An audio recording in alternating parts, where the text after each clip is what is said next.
Everyone thought Adrian was nothing more than a spoiled, useless prince trapped in a weak and overweight body.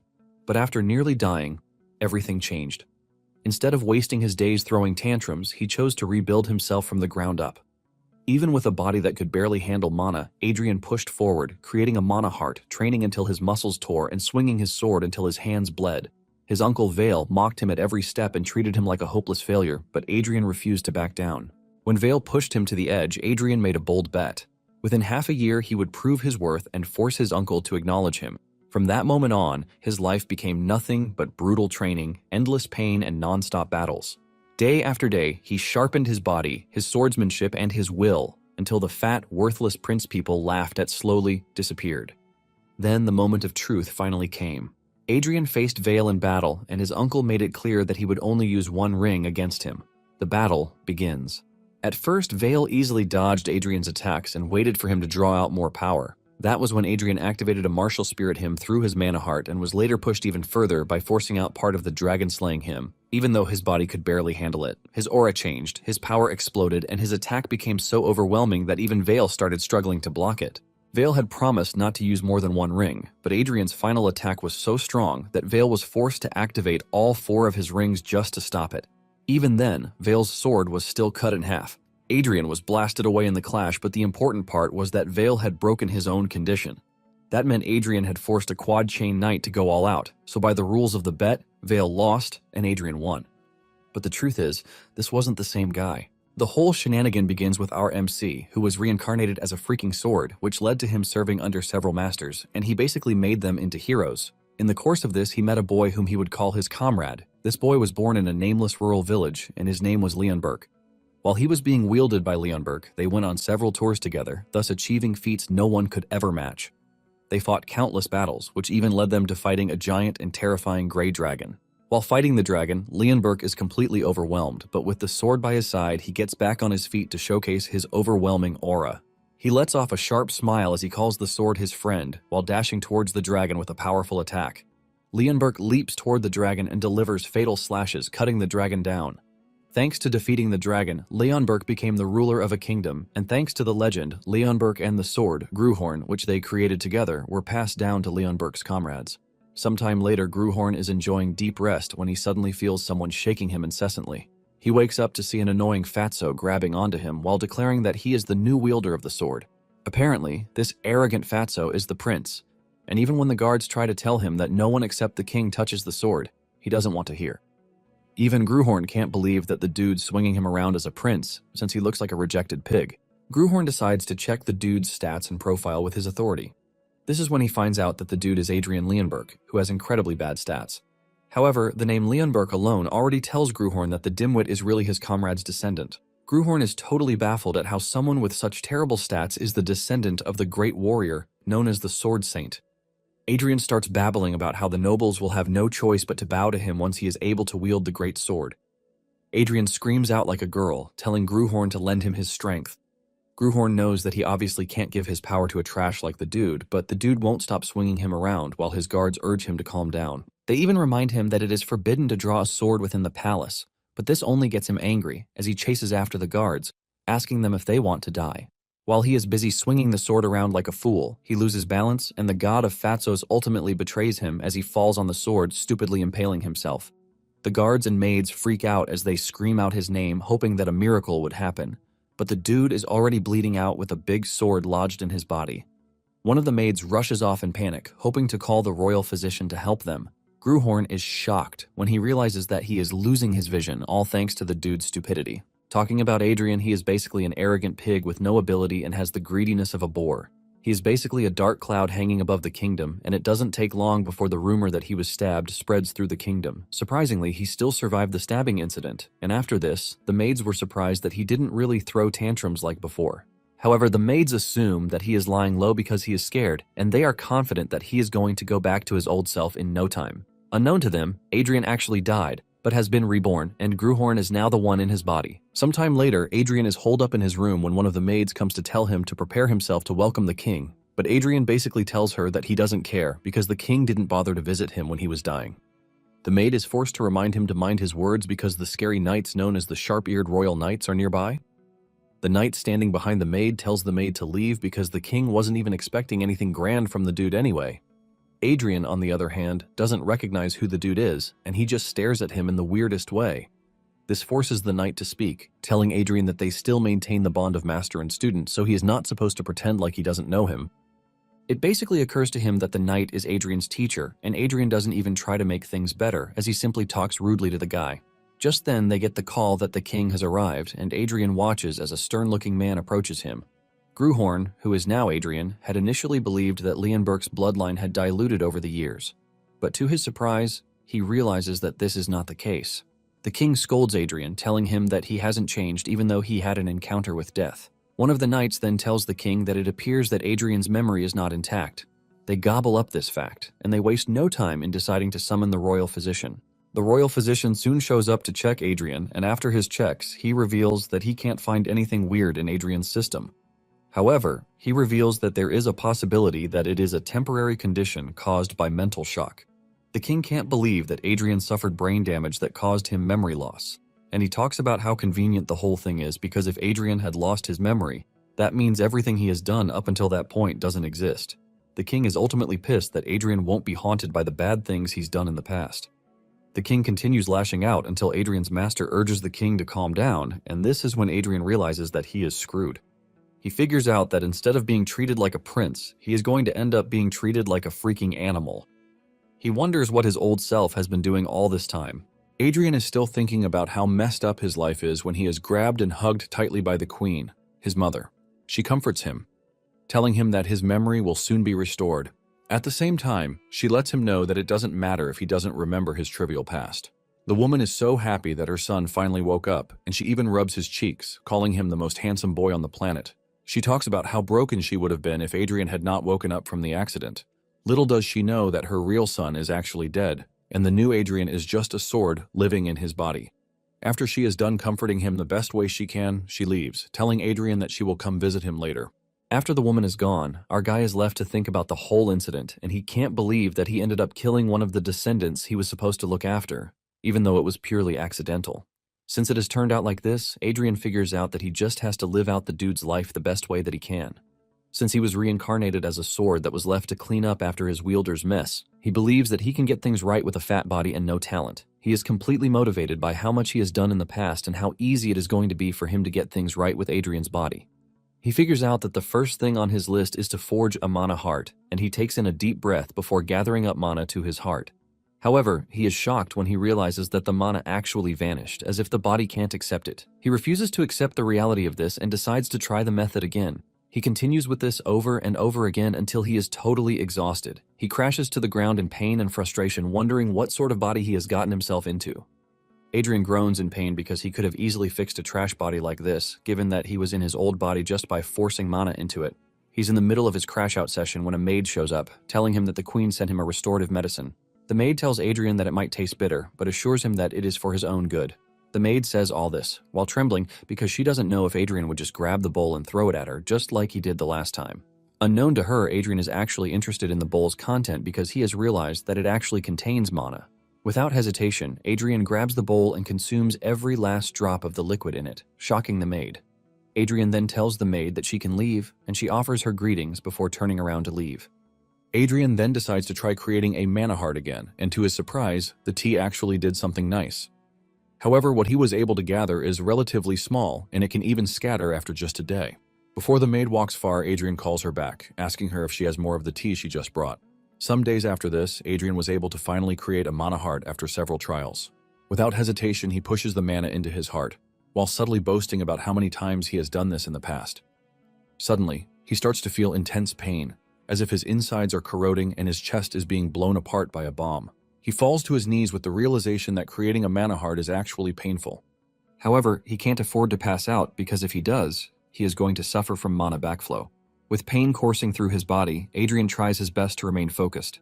He does his best to grab the clump of mana that is trying to run wild while slowly pushing the mana into the right path.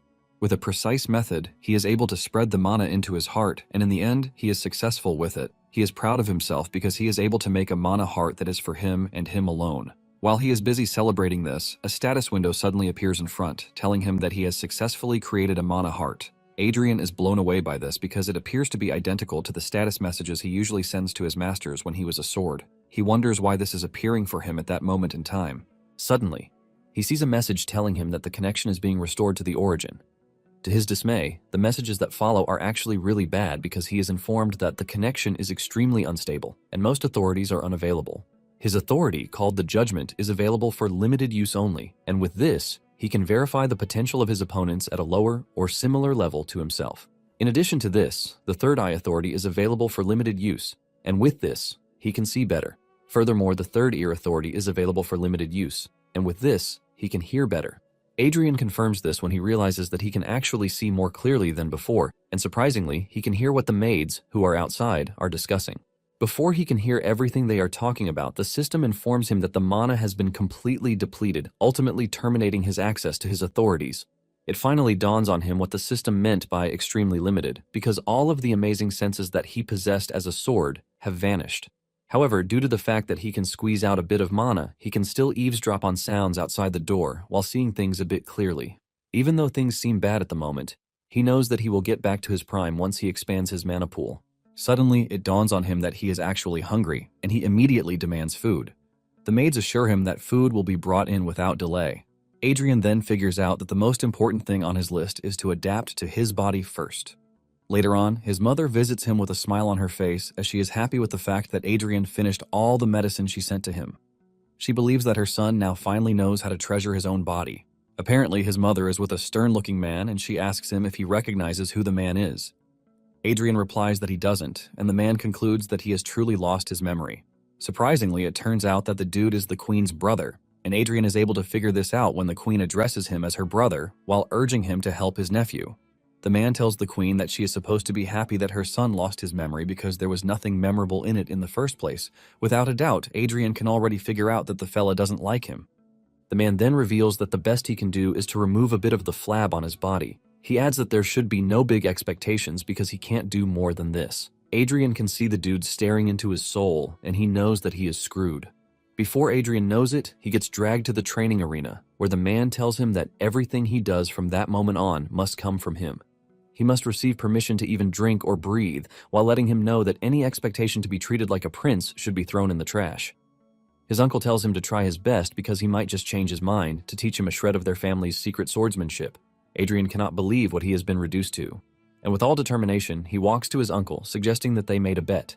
He tells his uncle that within half a year, he is going to make him acknowledge him.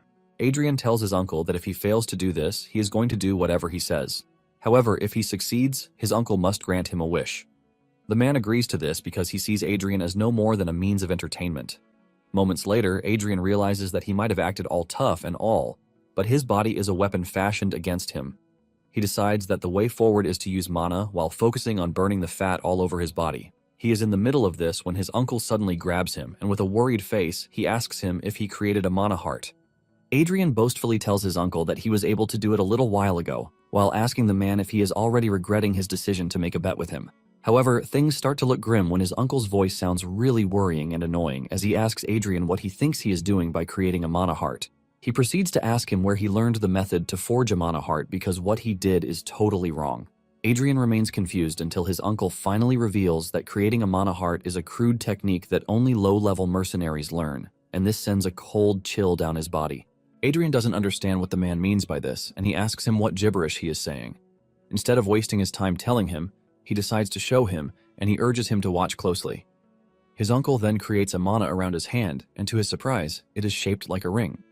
His uncle explains that mana chains have the property of shattering the sword energy of a mana heart, and he shows him by smashing the mana in his hand. He then adds that it is easier and more stable than a mana heart. Furthermore, he reveals that the Eli family, who stubbornly stuck to mana heart, fell into complete ruin 100 years ago. Thanks to how inefficient it is, no one actually uses mana heart anymore. Adrian then sits down to read a book on mana chain theory. Basically, mages use circles, while knights weave chains to gather mana. Furthermore, a knight stage is divided by the number of woven chains. There is a single chain, a double chain, a triple chain, a quad chain, and lastly, a pentachain. After he is done reading the book, Adrian has no choice but to admit that it is not all nonsense, and just then, he notices that the name of the founder, Ernest Altringen, actually sounds familiar. Suddenly, he remembers that in the distant past, his comrade had met Ernest. Ernest claimed to be a sword saint and he came to challenge Leonberg to see who was more worthy. Adrian remembers that Ernest was using strange arts that cannot be called swordsmanship nor magic. However, he doesn't even remember what happened to Ernest again. The next morning, Adrian returns to training and his uncle asks him if he now understands his situation after reading the book. His uncle tells him that he has made a foolish mistake, but Adrian disagrees, saying he doesn't think he has made a mistake. His uncle asks him if he has not grasped the severity of the situation or if he is just too stubborn to admit it. Adrian then tells the man that not all mana hearts are the same, while asking his uncle if he has ever heard of the phrase difference in class. His uncle believes that he is living in a delusion, just like some mercenaries who believe that they are heroes from centuries ago. His uncle tells him that they all ended up being trash because they couldn't even surpass 2 rings. Since Adrian is claiming to be different, the man urges him to defeat a double chain knight, and he is going to become his guardian, just like his mother wished. Adrian taunts his uncle, asking him if it is a good thing to have him as his guardian because he is not entirely sure of that. This gets to the uncle so well that he asks Adrian if he just questioned his qualifications as a guardian. The man loses his cool while unleashing his aura, revealing that he is a count of the kingdom and commander of the Northern Army. He continues glazing himself by revealing that he is the master of the Black Lancers. While he is busy letting his aura run rampant, the guards are trembling, unable to even move from where they are. His aura dominance soon gets so overwhelming that it overshadows the entire training arena, as he mentions that he is a man who has woven 4 rings, a quad-chain knight. He then uses the maximum aura moment to reveal his name as Vale Balorhard. He tells Adrian that a great man like himself is someone who would stand behind him, and after he is done glazing himself, he asks Adrian if he is sufficient for the qualification. Vale finally pulls back his aura, and the guards draw their swords on him, telling him to stand down. Vale smiles, and instead of being intimidated by everything he just witnessed, Adrian smiles back at him, telling him not to go back on his word later. Not long after this, Adrian is totally beaten to the ground, and since he can no longer move his fat body, Vale suggests that they continue the next day. Adrian manages to get up with the realization that he almost died. On his way to his chambers, he remembers how Vale dunked on him, telling him that it is going to be a miracle if he survives against a single chain, not to mention a double chain knight. Upon entering his room, he meets the royal physician, who reveals that he has been waiting for him. Adrian demands to know why the dude is there, and he reveals that the queen was the one who ordered him to cast healing magic on Adrian. The physician is about to do his thing when Adrian screams out, rejecting whatever he is planning to do. He pushes him out of the room, telling him to get lost because he is just about to make all of his day's effort go to waste. Later on, Adrian is doing his thing when his brother enters the room. Adrian looks absolutely confused, and his personal guard, Carl, remembers that Adrian has no memory of his family members. He then moves closer to tell him that the dude in front is the 3rd prince. The 3rd prince walks up to Adrian, telling him that he heard about his accident, but it is a shame that he actually looks better. Adrian ignores his insults, asking him why he is there in the first place. The 3rd prince is raging deep down because Adrian still has the guts to speak proudly. The 3rd prince then reveals that he heard something interesting, and this is the fact that Adrian made a bet with Vale, which is about dueling a double chain knight. With a smile on his face, the 3rd prince asks Adrian what he thinks of choosing him as his opponent. When Adrian hears the offer and challenge, he is left wondering why all of Leonberg's descendants turned out to be weird fools. Carl then tells Adrian that the 3rd prince, Gillian, has been renowned for his talent in swordsmanship since childhood. Adrian doesn't want to believe this, but Carl lets him know that Gillian wove 2 rings together at the age of 14, so he is pretty quick.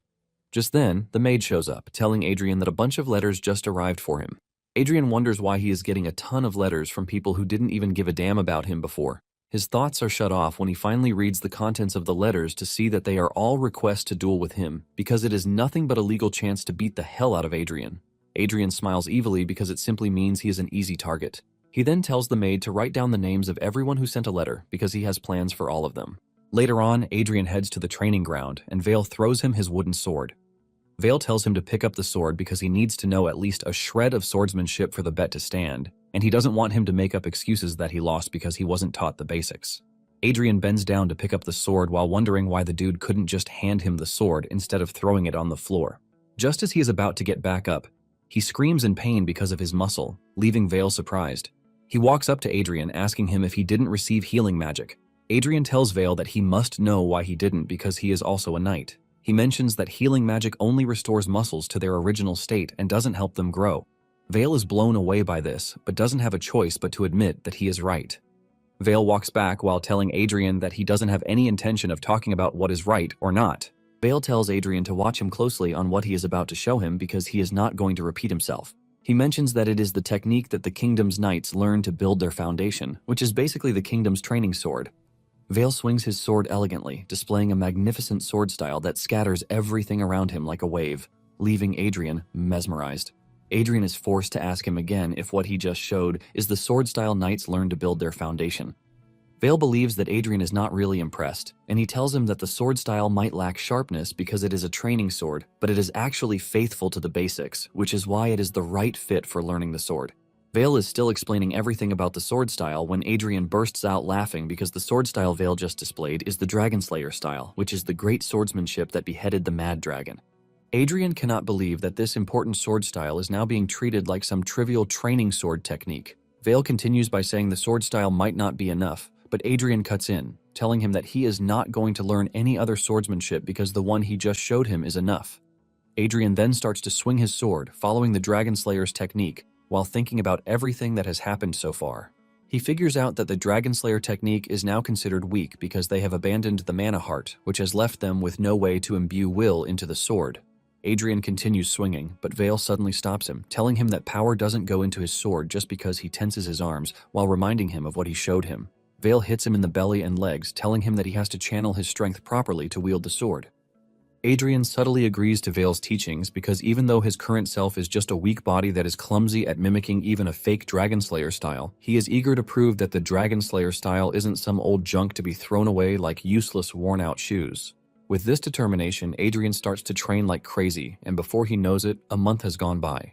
He is in the middle of a training session when the status window reveals that he has successfully changed his body constitution via arduous training. The system tells him that his trait, morbid obesity, has changed to general obesity, which is much better. Thanks to this, metabolism becomes active due to a change in constitution, and the system also informs him that he has become accustomed to using his body through repetitive training. He has also lost the trait of clumsiness, which helps him to effectively increase the effect of exercise significantly. The system also tells him that his constitution has changed after consistently accumulating mana.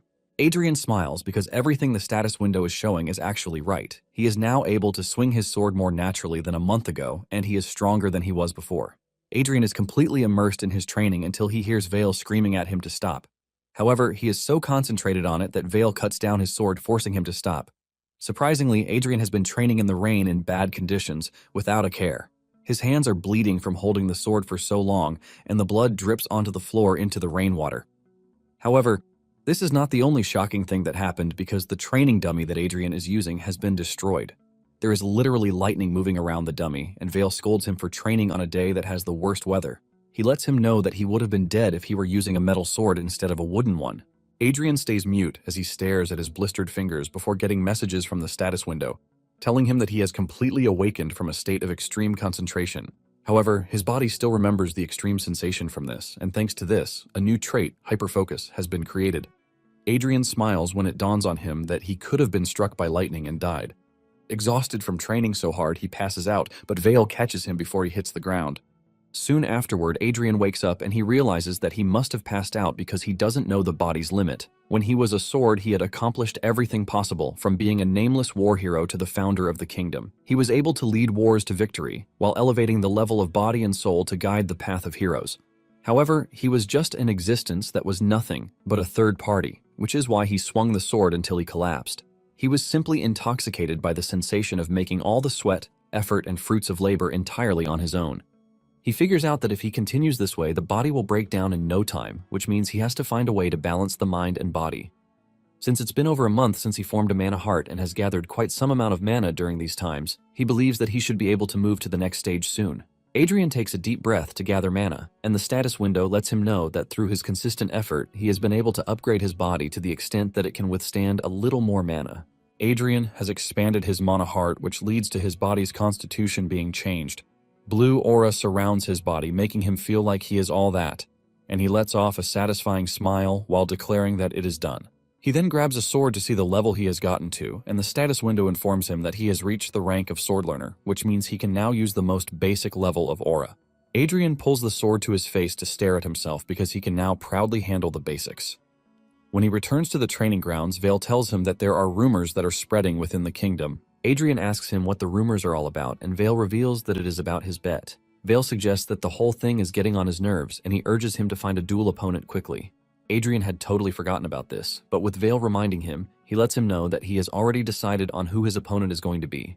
He then adds that it is going to be really tough to face a double chain opponent in his current stage, so it will be nice if he can duel with some single chain guys first. Vale lets him know that he is free to do what he wants, and Adrian turns to Carl asking him if he has prepared what he asked for. Carl assures him that he has just as he requested. He brings out the list of those who sent duel requests to him, and since Adrian is aiming to have a practice duel with them, he tells him that most of them have a grudge against him. Carl is worried that they might use the opportunity to harm him under the guise of a duel. Adrian assures Carl that he is aware of this, which is why he is going to appoint Vale as the referee. Adrian tells him that he is not asking for anything too big, but he only wants him to stop anyone from dying during the duel. Some days later, the first dude who received the duel notice arrives at the palace gate. The dude is Taylor Tailhem, and he is the second son of an ordinary baron family. Some years ago, Adrian had made fun of Taylor's father and his brother. He mocked them for wearing regular clothes to a royal banquet, and Taylor has held a grudge since then. Thanks to this, the family's honor was soiled, and his father and brother became the laughingstock of the nobles, even to this day. Taylor is determined to make Adrian pay for what he did back then. Upon arriving at the training grounds, Taylor offers his greetings to the prince while introducing himself to Adrian.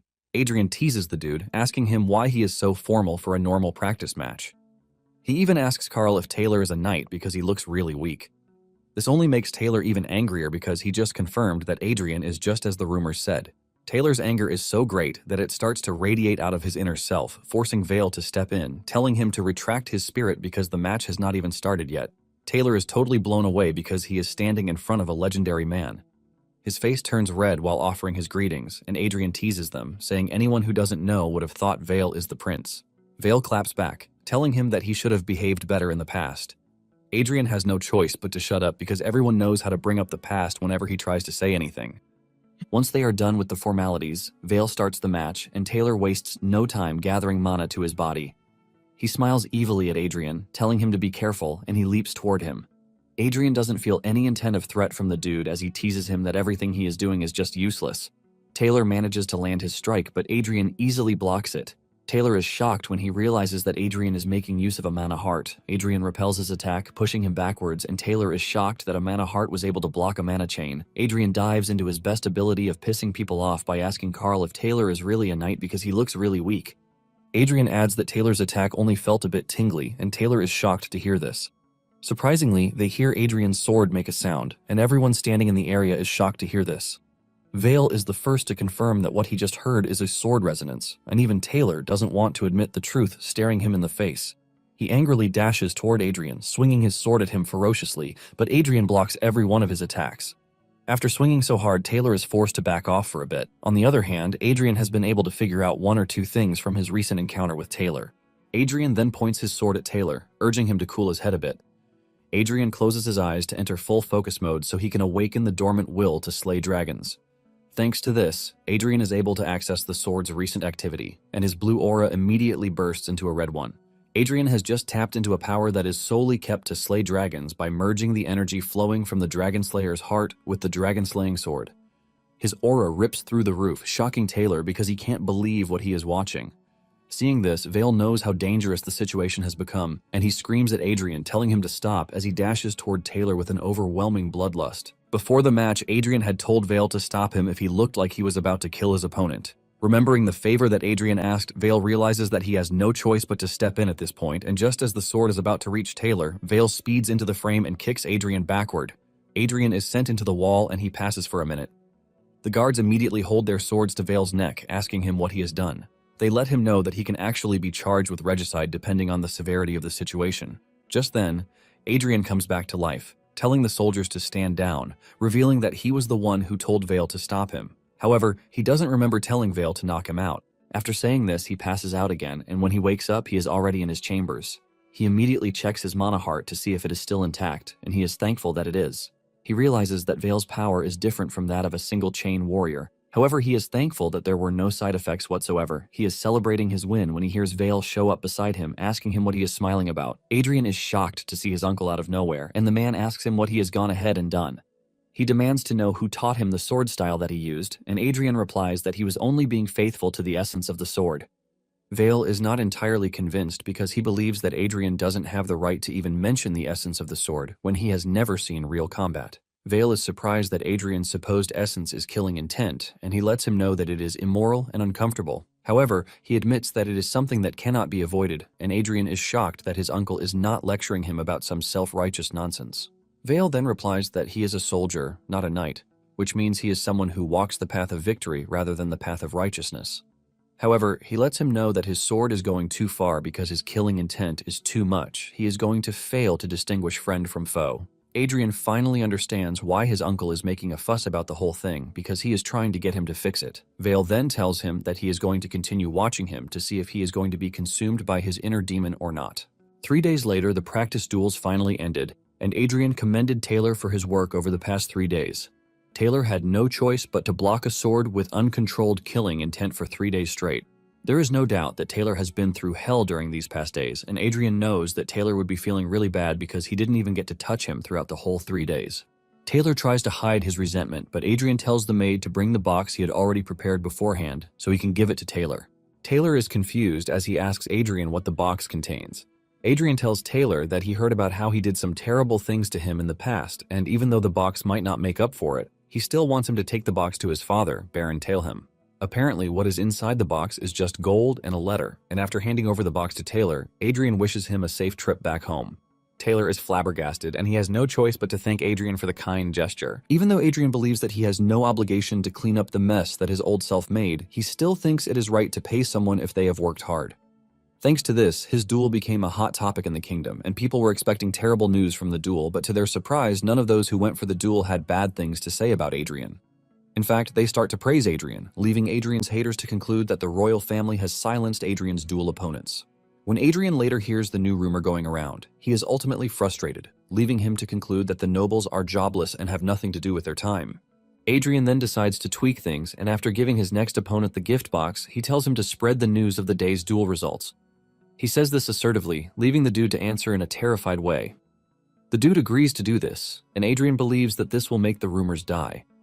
However, it turns out that he is so wrong because the next rumor he heard is that he is threatening his opponents to fabricate the duel results. Tired of trying to prove himself, Adrian decides to forego everything and just train to his heart's content. His next opponent gets so badly beaten without mercy. After some intense training sessions, he asks Carl how many opponents he has left, and Carl reveals that there is just one more, and he will be coming on that day. Adrian mentions that apprentice knights are no longer doing the deed for him, but Carl lets him know that the last opponent is a knight who has properly learned the sword. He reveals that this person is not even satisfied with merely pushing their family's sword arts and decides to join the knighthood to train, and their name is Arwen Kurgayan. Moments later, Arwen shows up, and it turns out that she is a lady, and she is known by several titles, especially the one who is considered to have broken the hearts of men. The guards are mesmerized by her beauty, leaving them to wonder why someone like that would come to the practice. At the same time, the workers can't wait to have a laugh after Adrian is disgraced by Arwen. When talking about the kingdom's Iron Lion Knights, they are renowned as one of the kingdom's top orders in both fame and skill. Arwen is known as the Probation Knight, and she is a promising talent whose official membership has already been confirmed. Even Adrian is forced to ask Carl why someone as talented as Arwen would take her time to come and duel with him. Carl lets him know that there was once a misunderstanding between him and Arwen in the past, but Adrian knows it is obviously not a normal misunderstanding. He then turns to one of the maids, telling her to tell him what he did to Arwen. The maid reveals that he made inappropriate remarks toward her, and Adrian freaks out when he hears this. At a banquet, Adrian had approached Arwen, suggesting that she become his maid because she looked really beautiful. He even went as far as to wrap his arm around her neck, but she pushed his hand away. Arwen gently tells him that the knights are not his private property, but this only pisses Adrian off, and he ends up calling her an ugly thing. Now, in the present day, the new Adrian can't believe that his old self would really call someone who is as beautiful as Arwen an ugly thing. Arwen offers her greetings to the prince, telling him that he hasn't changed a bit, but Adrian disagrees, saying he has changed a whole lot. Not long after this, Vale arrives at the training grounds, and Arwen introduces herself to the count. Vale then tells Arwen to be careful because Adrian's sword is quite vicious. Adrian cannot believe that Vale just sold him out when he is supposed to be a neutral party in the whole situation. Without wasting too much time, Vale declares the match open. Arwen goes down on one knee as she prepares to launch her attack. Adrian is totally interested in seeing the skill of the Iron Lion's prospect, and in no time, Arwen dashes toward him. Adrian is impressed by her decent movement, and when he tries to block her attack, he suffers a mana backflow, causing him to cough up blood. However, he is still able to repel Arwen's sword, which results in a fierce battle between the two. Arwen stays on top as she completely overwhelms Adrian's strength. Adrian soon realizes that he has no chance with his current level because he is getting dragged around. After coming to this conclusion, Adrian immediately activates the Dragon Slayer's heart, and the whole aura around him immediately changes, so that even Arwen notices this. Her next attack is easily blocked by Adrian, which did not happen so easily in the past. Arwen is forced to leap backwards to reassess the situation. Adrian commends her, saying she is completely different from the bunch of idiots that he has been fighting. Adrian then decides to use the Judgment Authority on her, and he is impressed by how high her potential is. This also proves to Adrian that he has a chance because he can only see an opponent's stats with this authority if they are on the same level as him or weaker than him. With this in mind, Adrian concludes that the real fight has just begun. The two end up going at each other till evening with no winner. They look totally exhausted, but they are still ready to fight each other. Vale is forced to come in, telling them to stop and continue the next day. Adrian boasts about how he was able to finish the match, and Arwen also says the same. Adrian immediately suggests that they continue, and Arwen agrees, but Vale won't allow it. He tells them that it is already too late, and both of them should get themselves treated. The physicians then get to work, using their magic to heal the two of the bruises they sustained during the fight, while the two stare at each other with side eyes. As they walk away, they both declare their determination not to lose to each other. By the third day, there hasn't been any clear winner between the two, leaving the guards and spectators totally surprised. They realize that Arwen's skills might be impressive, but Adrian is actually standing toe-to-toe with her. They all hope that everything is settled that very day, and just as they are about to start the fight, Adrian tells Arwen that he has something to tell her. Arwen lets him know that if he is trying to apologize, it would be better if he swallowed it because he is not going to accept an apology.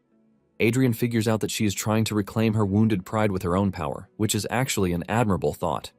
Adrian tells her that he is not trying to apologize and mentions that, since they are both fighting fiercely, he believes that there should be a prize.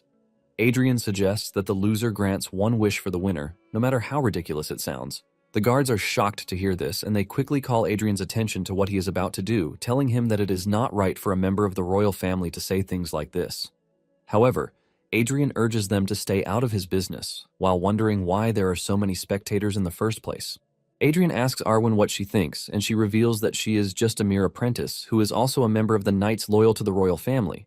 She is not one to commit such a disrespect, but she lets Adrian know that she is willing to go by his words, since he is the one who is permitting it. She says this with all determination as her aura oozes out of her body, and Adrian commends her, saying that is exactly what he wants.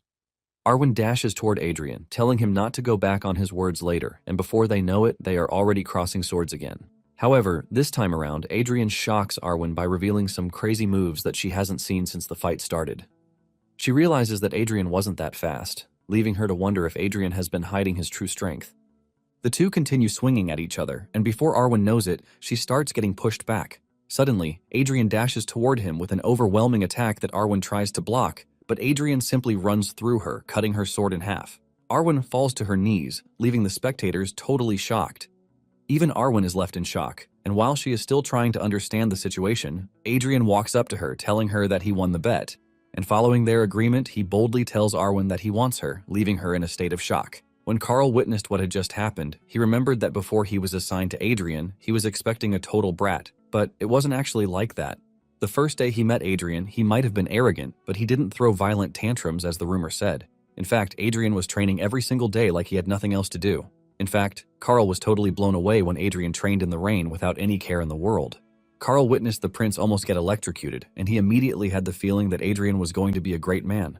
However, now in the present, he can't believe what he just heard Adrian say to Arwen about wanting her. Even the other guards are disgusted while Carl wonders if he had misjudged the prince. With a stern face, Arwen asks Adrian if this is what he really wants, and Adrian says yes. Adrian then continues by saying Arwen is currently an apprentice knight who can't even defeat a fat, useless prince. Adrian then twists everything around, saying that what he wants is her future and potential. Adrian mentions that he wants a knight who will follow him, not a knight like Carl who guards him through royal decree. Basically, what Adrian wants is a knight that belongs to him and him alone. Adrian has no choice but to make this move since he has seen Arwen's incredible potential and he is not about to miss out on her. Adrian then spells it out loudly, asking Arwen to become his knight, leaving a complete shock on her face. Arwen is totally blown away by this, and she starts to narrate how no one treated her like a knight when she was younger. Thanks to this, she was forced to work twice as hard as everyone else.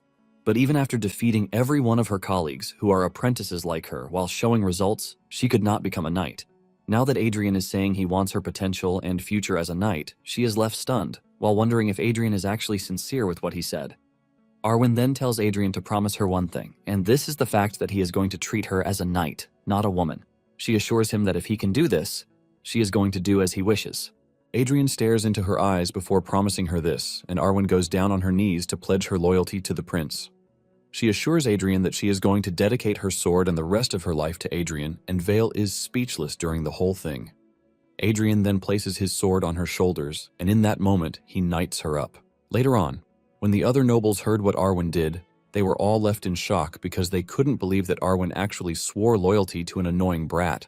The nobles had tried to help Arwen, but she refused their help, leaving them to believe that there was something deeper going on between her and Adrian. They even believe that Adrian is using the oath as a cover to secretly take Arwen as his mistress. In no time, Adrian hears about the rumors again, and he holds his head in frustration, asking if he is truly a villain. At this point, he believes that he is the leader of the scums on the planet. Seeing how worried Adrian is, Carl decides to talk to him about what he said on the day of the final duel, about wanting a knight who guards him without a royal decree. Adrian hasn't forgotten this, and he asks Carl if the truth upsets him, while asking him if he won't leave at that moment if a royal decree comes in, telling him to. Adrian then teases him, telling him that he can take the oath later, and Carl wastes no time expressing his interest. He asks Adrian if he would accept his oath, but Adrian says no, revealing that there is no joy in raising him. Carl chuckles nervously, believing that Adrian is just joking, but deep down, Adrian is dead serious. Later on, Adrian gets a royal decree, telling him that he has been released from probation. Adrian is shocked that his probation was lifted so early when the king acted like he was going to throw him in a dungeon, not to be seen again. Adrian speaks out loudly, saying he doesn't really know what the king is thinking by doing this, and Carl asks him if he's not happy that his probation is over. Adrian replies that he really doesn't care because even if he leaves the palace, he has nowhere else to go, and he has no one to meet since he doesn't know anyone. Just then, a maid shows up, telling Adrian that an invitation just arrived for him, and when he checks it out, he realizes that it is a social club for special young lords. The maid tells Adrian that he is part of this club, and Adrian asks her if the place is weird. She replies that for a woman like herself, the young lords are always having fun with them. Adrian immediately figures out that it is a gathering for booze and having fun with women. Adrian then declares that he has no reason to go because he is busy with training. Just then, he realizes that he got an invitation from a supposed friend, Bernardo, who is from the Eli family. The moment Adrian sees the name Eli, he remembers that he has heard it somewhere before. He then remembers Vale talking about the Eli family going into ruins because they stuck to creating mana hearts. Seeing this, Adrian changes his mind, telling the maid that it appears that he is going to go, and the maid assures him that she is going to get everything prepared. Deep down, Adrian can only pray that the family has not totally fallen from grace yet. Before he knew it, 4 months had passed since he possessed the trash prince's body. And thanks to his severe training and consistency, he has been able to finally lose weight, and the stylist making his outfits is left stunned at how magnificent the dude is. Adrian admits that he has lost some weight, but the stylist lets him know that he is currently half his previous body measurement. Adrian then tells the dude to start working on the outfit he is going to wear to the palace banquet, and he happily accepts this gracious offer. Suddenly, he tells him to halt on the proposed plan because it is certain that his measurement is going to change again before then. A few days after his probation is lifted, Adrian is on his way to the social club for special young lords that he was invited to. Adrian is already bored in the carriage as he thinks of how exhausting it is to be a prince. Just then, he turns to his maid, who has always been by his side. He notices a scar on her body and he asks her about it. She subtly replies that it is a result of her incompetence, which means Adrian was the one who inflicted the injury on her. Adrian is extremely pissed off when he hears this because the more he digs into his old body's past, the more horrific things that he finds. It then dawns on Adrian that he has been seeing the girl for months, but doesn't even know her name. Adrian asks her what her name is, and she replies that her name is Adelia Byron. Adrian hears the name and remembers that he knows Byron from somewhere. Apparently in the past, when cities or kingdoms did not even exist, humans were among the weakest races on the planet as they were easily robbed and killed. There came individuals who put an end to this suffering.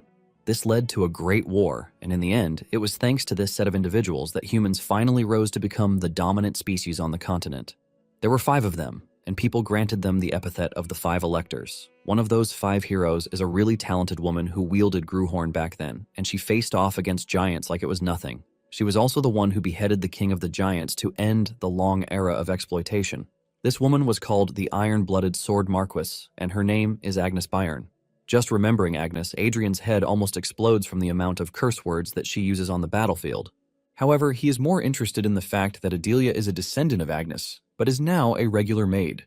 Moments later, Carl informs him that they have arrived at their destination, and as he steps out, he tells Adelia that they are going to talk properly later. Bernardo then welcomes the prince, bowing to him and asking him if he has been doing great. Bernardo talks about how happy he is that Adrian is safe and sound, but Adrian is not entirely pleased that a punk like Bernardo is a descendant of the Eli family. Bernardo continues yapping until he notices Adrian smiling in the weirdest way. He asks him what the problem is, and Adrian replies that he is just glad that he came because it appears that the whole situation is going to be entertaining.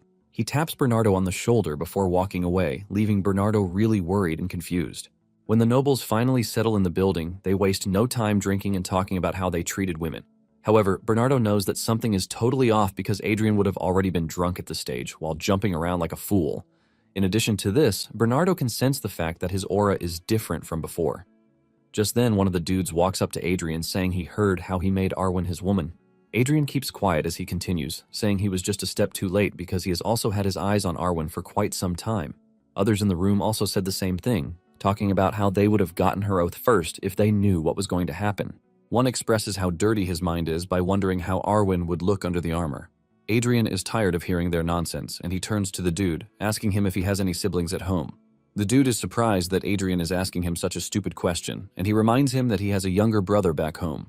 Adrian tells him that this is a relief, and before the dude knows it, a punch lands straight on his face, sending him to the ground. He coughs up the drink in him, while everyone in the room watches in shock and horror. Even Bernardo has no idea what is happening, and Adrian walks up to the dude, telling him that it is a relief that his family line won't end because of what he is about to do. Without hesitation, Adrian steps on the dude's golden eggs, crushing them in front of everyone, leaving the dude to scream out in severe pain.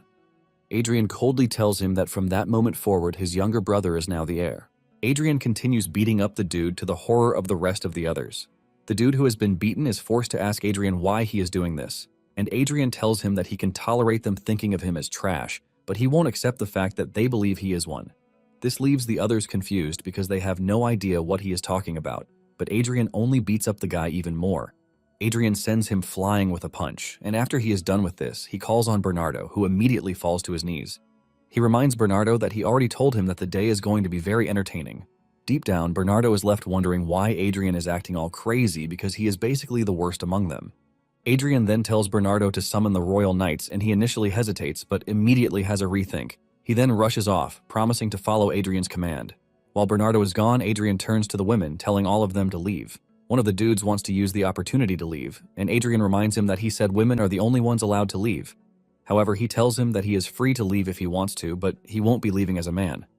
The dude immediately remembers how Adrian just crushed someone's golden eggs, and he panics. Adrian then tells the group that they are so arrogant because none of them even knelt in front of him as a prince, and they showed no iota of respect too. In fact, they were mocking him to his face, while insulting his knight too. Adrian then asks Carl what charges can be applied in a situation like this, and Carl, who just entered the room, reveals that since what they did is to look down on royalty, it actually constitutes an insult to royalty. The moment the dudes hear this, they freeze in fear because they know that they are so screwed. As if this is not enough, Carl mentions that by challenging the authority of the royal family, they have automatically committed treason. Carl urges Adrian to give the orders, asking him whom they are to force to their knees. With a cold smile on his face, Adrian tells the guards to force everyone to their knees.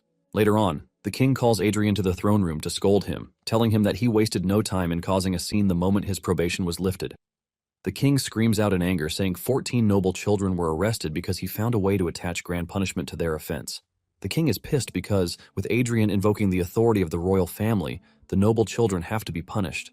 At the same time, there is going to be a severe backlash, since 14 noble children are involved. As if Adrian already knows what the king is thinking about, he tells him not to worry about the backlash because the dudes are outcasts even within their own families. He mentions that they are irreparable trash that only tarnish their families' reputations by just having them around.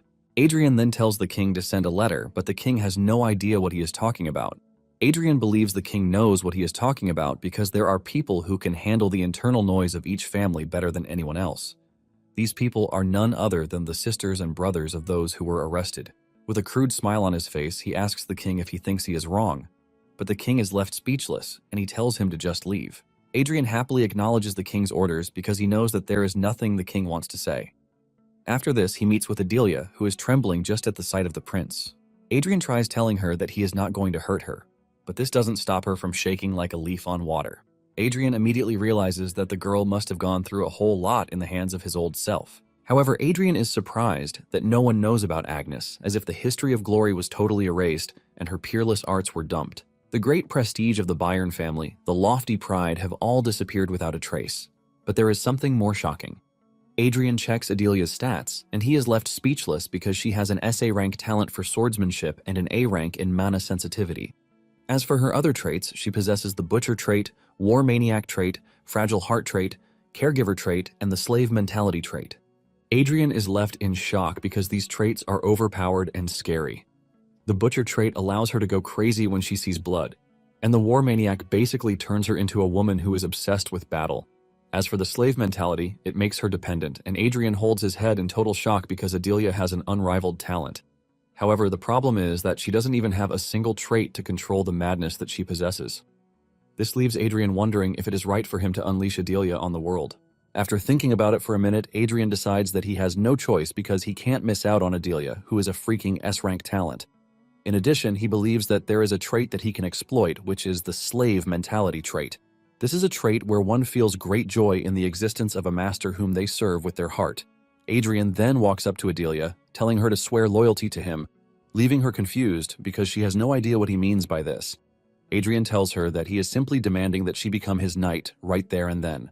Adelia falls to her knees, telling Adrian that she doesn't think it is something a humble girl like her can handle.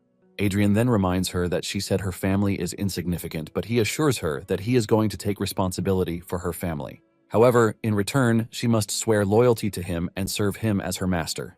Basically, Adrian is planning to help Adelia control her madness if she can't do that herself. Adelia then asks him if he is really going to take responsibility for her family, and Adrian says yes. In fact, he is willing to summon them to the capital if that is what she wants, so she can get to see them anytime. With a smile on her face, she tells Adrian that she is going to do what he says. Without hesitation, she pledges her loyalty to Adrian, telling him that she is going to serve him as her master and devote herself to him for her entire life. Adrian is glad to hear this, and he places his hand on her head, telling her that from that moment forward, she is going to obey his orders unconditionally. Her face turns red as she agrees to this, but Adrian, on the other hand, is wondering if he just made the right choice. In no time, rumors start flying around that Adrian has been doing a lot, and the news that he just turned a maid into his personal knight gets the top spot. They waste no time concluding that he is trying to build a harem for himself. When Adrian hears all the rumors, he is totally dumbfounded because they didn't really pay attention to him before, but now that he has gotten himself a personal knight, they are trying to take his head off. Even the king believes that he is indulging himself with women. Basically, everyone around him, from his uncle down to his annoying brother, has something to say about his decision.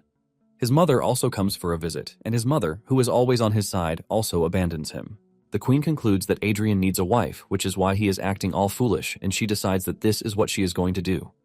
Adrian is stunned, but when he tries to say something or argue, his mother yells at him and then leaves afterward.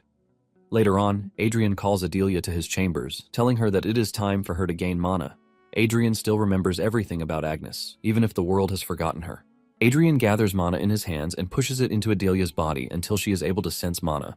The system also informs Adrian that he has successfully imprinted mana onto Adelia and has even settled in her body, thus leading to the creation of a mana heart. Adelia is surprised when she finally sees what mana is, and Adrian lets her know that she just forged a mana heart. He tells her to practice on her own whenever she is free to do so, and he hasn't finished saying this when he falls to his knees in exhaustion. Adelia panics, asking Adrian if he is fine, but Adrian is just disappointed that he is already exhausted just from creating one tiny mana heart. Adrian assures Adelia that he is fine and only needs to rest a little. Adelia is completely overwhelmed that Adrian would go that far for her, but Adrian tells her that she can now leave. Just then, Adrian notices that she is looking at him in a funny way, and suddenly she bows to him, promising to serve him with loyalty for the rest of her life. Adrian is glad that she acknowledges this, and he tells her never to forget that he is her master. Adelia assures him she won't, but deep down Adrian is actually worried about her. Some days later, Carl tells Adrian that Bernardo is being held as a witness until the trial begins, and no one is allowed to see him till then. Adrian is worried that he would have to attend the trial, but Carl lets him know that royalty has no business with trials. Adrian is glad to hear this, but at the same time, he is worried that the whole thing is going a bit far. Adrian then turns to Adelia, who is busy cleaning a vase, to ask her how she's been coping. Adelia asks him what he means by this, and he replies, demanding to know if her mana heart has stabilized yet. Adelia lets him know that it has, and Adrian decides that Adelia will start to join him in training from that moment forward. He tells her to go change her clothes and meet him in the training grounds, while reminding her to stop cleaning because she is now a knight, not a maid. Moments later, Vale challenges Adrian's decision to bring Adelia to the training grounds. Adrian reminds Vale, just in case he hasn't heard, that he is making Adelia his knight. This only annoys Vale more, telling Adrian that being a knight is no joke. He yells at him, telling him that he has gotten reckless, but Adrian is pissed that the old man is starting to poke his nose into business that doesn't concern him. He asks him why he keeps coming to the training grounds if he doesn't like it there. They are in the middle of this argument when Adelia finishes the 10 laps Adrian asked her to, and she is completely out of breath. Adelia notices that Adrian and his uncle are having a scuffle, and she apologizes if it is because of her. Adrian tells her that she has nothing to worry about while revealing his plan to teach her the basic stance that day. Adrian shows Adelia what he means by taking his stance and swinging his sword some more. After he has shown her an example of what needs to be done, he tells her to give it a try. Adelia picks up her wooden sword and locks into focus mode. To Adrian and Vale's shock, Adelia copied the style so perfectly, even though she had only seen it once. After she is done, she asks if her stance is correct, but Adrian is too stunned to speak because he is worried that Adelia would definitely surpass him if he lets his guard down. He remembers that the slave mentality trait is submission to the strong, not respect to the weak, and Adelia is already not comfortable with how the trash prince tormented her in the past. Adrian freaks out when he realizes the grim outcome of what would happen if Adelia surpasses her. At this point, Vale is already talking about how good Adelia is, and when Adrian notices this, he tells him not to even think of taking Adelia away from him. Vale teases Adrian, telling him that there is nothing he wants to teach Adelia, while reminding him that he is just a novice who's only held a sword for a few months. In no time, the situation escalates between the two, as Vale unleashes his aura, trying to get Adrian to submit, telling him that he cannot handle Adelia. Adrian knows that his former self would have backed down at the sight of Vale's aura, but he is not his former self. Adrian replies, telling Vale that if he cannot handle Adelia, then no one can because he is the only one who has drunk the blood of numerous powerful entities, ultimately calling out a portion of Gruhorn's soul in the process. A red aura swells around Adrian as he stands tall in front of his uncle, telling him that Adelia is his. Adrian tells Vale not to look at Adelia, let alone covet her, because he truly hates it when someone takes what is his. Suddenly, Adrian's reality of things starts to go cold, and he realizes that Gruhorn's soul is about to take over Adrian's weak body. He quickly steps in, puts the soul back in its place, and he returns to his senses. Vale reveals that a single ordinary knight can save the lives of 10 soldiers, and further adds that a single outstanding knight can save the lives of 100 soldiers. In fact, he believes that Adelia has what it takes to save 1,000 or even more soldiers. Adrian wonders if Vale has already seen how great Adelia is going to be for him as a commander to start acting the way he is. However, Adrian lets Vale know that he doesn't really care. Vale asks him if he doesn't care if Adelia can save countless lives, but Adelia cuts in, telling Vale that her entire existence now belongs to Adrian, so he cannot follow whatever Vale says. Vale is left stunned when he hears this, but Adrian, on the other hand, is glad that he dragged Gruhorn's soul out because the slave mentality is bound to submit to a higher entity. Since Adelia has made her choice, Adrian asks Vale if he has nothing else to teach him, because the goal from the start was to help him lose weight, which he has already achieved. Adrian urges Vale not to interfere in his affairs again if he wishes to continue visiting the palace. Vale agrees to this, but even after that day, Vale continues to visit so he can watch over Adelia. However, he can't necessarily do anything, since nagging is not allowed. Deep down, Adrian is satisfied to see how calm his arrogant uncle is. Adelia is in the middle of her training when she suddenly achieves sword resonance, shocking Adrian and Vale. Adrian claps for her, but deep down, he is worried that Adelia is going to surpass him in no time if things continue the way they are. Vale then walks over to Adrian, asking him if he also taught Adelia the mana heart, and Adrian confirms this, demanding to know if there is anything wrong with it.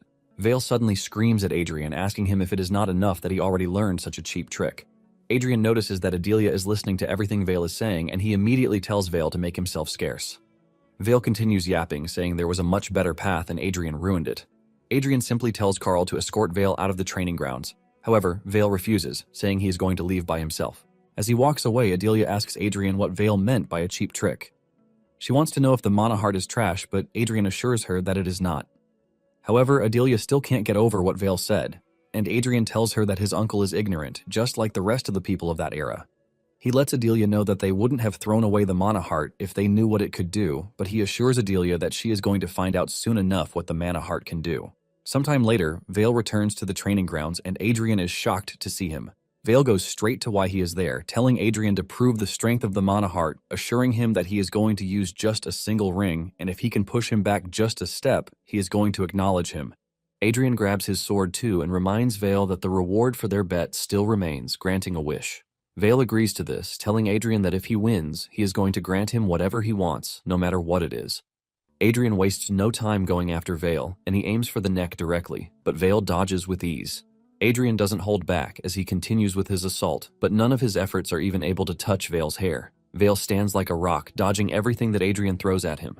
Vale finally blocks his strike at some point, taunting him and asking if he is done. Adrian is pushed back, and he looks exhausted from all the failed swings. Vale asks him if he has given up already, but Adrian assures him that he is still as hard as a rock. Deep down, Adrian has no choice but to admit the simple truth that his uncle is pretty strong. He figures out that Vale is waiting for him to draw out his mana so he can give him a taste of an even more miserable defeat. Adrian knows that it is pretty obvious that he would lose with the current level of mana heart that he has. Adrian tells Vale that it is funny how knights achieved great things with mana hearts in the past, but because a new technique appeared, the other arts are now treated as trash. Vale asks him what he is trying to say, and Adrian reveals that his thoughts are different as he lets Vale know that it was not mana heart that was weak, but the masters wielding it. Adrian mentions that just because it is mana heart doesn't mean that they are all the same. With a smile on his face, he asks Vale if he has heard of the martial spirit hymn, but Vale reminds Adrian that they are there to cross swords, not to chat about boring things. Adrian expected Vale to say this, since he called mana heart a crude technique used only by mercenaries. Vale teases Adrian, telling him that he has been talking forever while asking if he needs more time to catch his breath, but Adrian says no. Adrian gets into a scary stance as he chants a hymn about how 100 victories have been his pride and power. He continues chanting the hymn until he is able to create a martial arts spirit hymn with his mana heart. Aura shoots out of his sword, and the system informs him that he has created a sparring hymn. Without wasting time, he activates the hymn as he prepares to show the true power of the mana heart. However, Vale doesn't appear to be moved by everything Adrian is doing, as he lets him know that whatever he does, it is still the same. He mentions that as long as what Adrian possesses is the mana heart, he will never be able to defeat the mana chain. Adrian ignores him and charges toward Vale, but Vale blocks his attack. Adrian admits that the mana ring has the properties of causing mana backflow through the mana heart, and just one strike blocked by Vale has proven that. Vale notices that Adrian is struggling, and he mocks him, telling him that he is quite good at enduring. Adrian, on the other hand, doesn't really care about what the mana ring can do because to obtain the sparring hymn, he had to spar over 100 times while withstanding the mana of rings over 1,000 times. The sparring hymn is a power forged to deal with knights who use the mana ring. Adrian's body and sword continue to unleash a serious level of mana, which is a result of the hymn of sparring. Adrian believes that he finally has the perfect opponent to try it on, and without holding back, he leaps toward Vale, swinging at him endlessly. At this point, Vale is already worried because he wasn't expecting Adrian to last that long. Vale is forced to push Adrian back at some point while asking him how he is able to do what he is doing. Adrian reminds him that he already told him that not all mana hearts are the same. Vale decides to get serious while scolding Adrian for being arrogant. He lands a powerful strike on Adrian that sends him flying into the distance, while telling him that he has no intention of playing around with him anymore. However, he assures him that it is commendable that he was able to last that long. Adrian, on the other hand, confirms with this that a normal grade martial spirit hymn is insufficient. Adrian's body looks totally battered just from one strike. Adrian then starts with his boring talks again, telling Vale that the knights of the past made a mistake of not leaving their descendants with strong opponents to face because they had already cleared out all the danger. Initially, everything was passed down intact, from the sword techniques to the correct method of refining the heart and the shining martial spirit hymn. However, time eats away at the shining achievements that the knights had, which eventually caused them to be forgotten. He talks about tales about dragons that have never been seen and giant kings that sound like myth. Adrian says he is pretty sure that all these would have sounded like a fairy tale. He is sure that new martial art hymns would have been created, but all of these were at best to grant victory against 10 knights or overcoming 100 soldiers. He is pretty sure that the hymns were downgraded to just facing humans alone, ultimately rendering them obsolete. Adrian says the mana chain is a technique that would never raise someone to a level of divine dominance. Vale is totally confused about everything he has heard, while asking Adrian if he spent the entire day drinking. Just then, Adrian calls out Vale's name, telling him that he is an arrogant knight who has no idea what he and others have lost. Suddenly, Adrian's aura goes from blue to dark red, and he tells Vale that he is about to teach him the things that he has lost. Adrian's body is overwhelmed with aura as he tells Vale that he is going to teach him a technique that was strong enough to split a dragon's scales and drink its hot blood. Adrian tries to tap into the dragon slaying hymn, but the system tells him that his current abilities cannot handle that high-grade hymn. Adrian groans in pain as several levels of the hymn are omitted until only a quarter of it is left. Once he is able to access just a quarter of it, he makes his move and goes after Vale. He swings his sword at Vale, but he blocks. Suddenly, he realizes that his sword is starting to crack, and if this continues, he is going to be overpowered. Vale immediately resorts to a desperate move, which he uses to block Adrian's attack, resulting in a big explosion that sends Adrian flying into the distance. Adrian crashes to the ground, and as the dust clears, he recognizes what Vale did. He reminds him that he said he wouldn't use more than one ring. It turns out that Vale had to engage his 4 rings, but even at this, his sword was still cut in half. Adrian admits deep down that mana from the heart is inferior to the mana from the ring, but in that present moment, he lets Vale know that he lost the match, and this leaves Vale totally stunned. Later on, Adrian wakes in his room from a nightmare where Gruhorn is trying to take over. He sits up with sweat running down his face, and he realizes that this is the price to pay for forcefully drawing out the power of the martial spirit hymn. Thanks to the fact that the dragon-slaying hymn has become a myth, his body couldn't handle it and got wrecked. However, Adrian doesn't really care because it is worth the risk. Adrian then concentrates his mana to upgrade the hymn of sparring, and in no time the system informs him that it is successful. Adrian lets out a good smile because he believes that it should be enough to face Jillian, the third prince. Just then, Adelia enters the room and expresses her happiness that Adrian is finally awake after losing consciousness. She reveals that it was total chaos after he passed out because the queen crashed out at her brother. Adrian doesn't really care about this, and he believes that it even serves them right. Adelia then mentions that Vale left a message saying he should be notified whenever Adrian wakes up. However, Adrian tells Adelia not to report yet because he would like to rest for a while. Apparently, he might suffer a great punishment if he doesn't properly recover his spirit, which was damaged by the excessive use of the martial spirit hymn.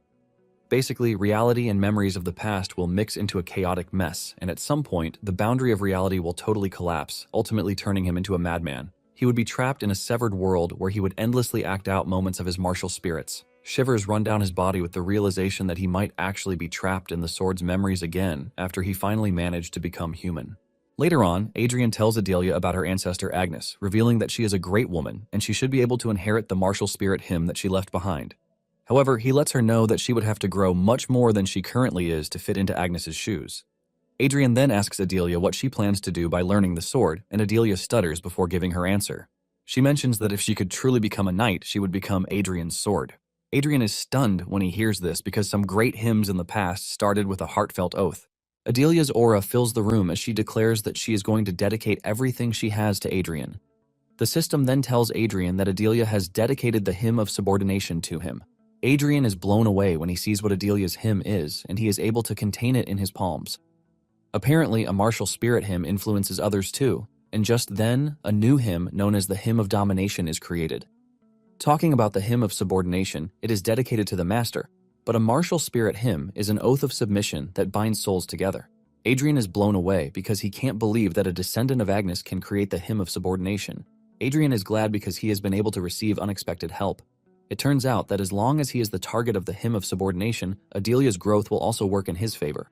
Adrian is completely overwhelmed, so he has no choice but to thank Adelia. Sometime later, Adrian is minding his business when his mother shows up to check on him. Adrian subtly replies that he is fine, but deep down, he can sense the awkwardness coming from his mother, who cherished him as a fatso.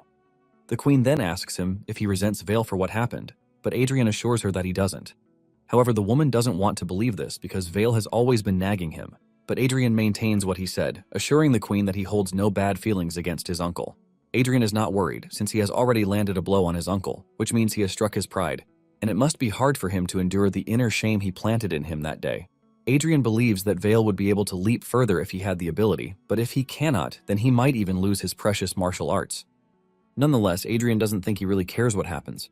The queen continues by saying Vale has spent his whole life closer to the sword than to people, so he basically has a clumsy and rough side because of this. However, it appears that he has recently been proud of Adrian because he even went to the king to persuade him. It turns out that he was the one who was able to negotiate the early removal of the probation placed on Adrian. However, Adrian went ahead to cause more trouble the moment the probation was lifted, leaving Vale in a difficult position. Adrian then realizes why Vale acted so disapprovingly, but at the same time he is curious to know why Vale would go to that length for him. Soon afterward, a scholar who goes by the name Nicolo is assigned to Adrian to make him study, and this doesn't sit well with Adrian. He falls to the ground to protest, saying he doesn't want to be taught because he sees no reason why he should. Niccolo tells him that if he doesn't learn, he is no different from a beast, and Adrian yells at him, asking him if he is seriously calling him a beast. However, Niccolo tells him that he has just begun his studies, so he can't even call him that just yet. Frustrated, Adrian tells the old man that he already knows everything, even though he looks young. Niccolo decides to make a bet with Adrian, since he is claiming to be all-knowing. He tells him that they are going to discuss a few topics together, and if his skills are truly as he claims, he will no longer visit him. Adrian quickly accepts this with a smile on his face, and before he knows it, he has become fully engrossed in the lecture without even realizing it. Niccolo then hands him a book called The Theory of the Iron-Blooded Monarch, telling him that he is going to find it interesting. Niccolo mentions that it evaluates the relationship between ruler and subject as a kind of contract or transaction. Adrian is already tuned into the book, while Niccolo is still busy explaining how the ruler receives military and economic support in exchange for protecting the subject. In addition, the subject seeks the ruler's protection and political stability in return for their loyalty. Adrian is glued to the book, and he agrees with Niccolo, saying all relationships are supposed to be about give and take. In no time, they spent the entire day on this, and Niccolo is the one who later had to end the lecture. He promises to return the next day, and Adrian sends him off with a smile, telling him that he will be waiting. It wasn't until Niccolo left that it dawned on Adrian that he had been studying the entire day without even realizing it. On the other hand, Niccolo is also impressed because Adrian is not as the rumors suggest. Days later, Adrian rolls on his bed complaining about how bored he is as Carl stares at him helplessly. Adrian wonders if he has been too diligent in the way he lives, and since he's not training, boredom is about to end him. However, it is important to note that his body is still recovering. Just then, he is informed that Vale is there to see him. Adelia asks him what his decision is, and he tells them to let Vale in. Adrian was already expecting him to visit since it had been a few days since the last duel. The moment Vale enters the room, Adrian can see how bad he looks, and he realizes that he hasn't overcome the inner demon he planted in him. Vale finally pulls together the courage to speak, and he apologizes to Adrian. Adrian is shocked that his uncle is apologizing to him, and Vale mentions that he broke the promise he made to himself while causing Adrian a severe injury in the process. Vale mentions that he has no excuse whatsoever, but deep down, Adrian knows that the reason he had to recuperate wasn't because of Vale's aura blade, but because he overused the hymn of true dragon slaying. Vale then tells Adrian to tell him what he desires according to the bet they made. In fact, he lets Adrian know that he is willing to surrender his arm if that is what he wants. Adrian stares at him disgustingly, telling him that he has no use for things like that. Adrian cannot believe that his uncle, who is a great martial artist, is seriously struggling with mental issues.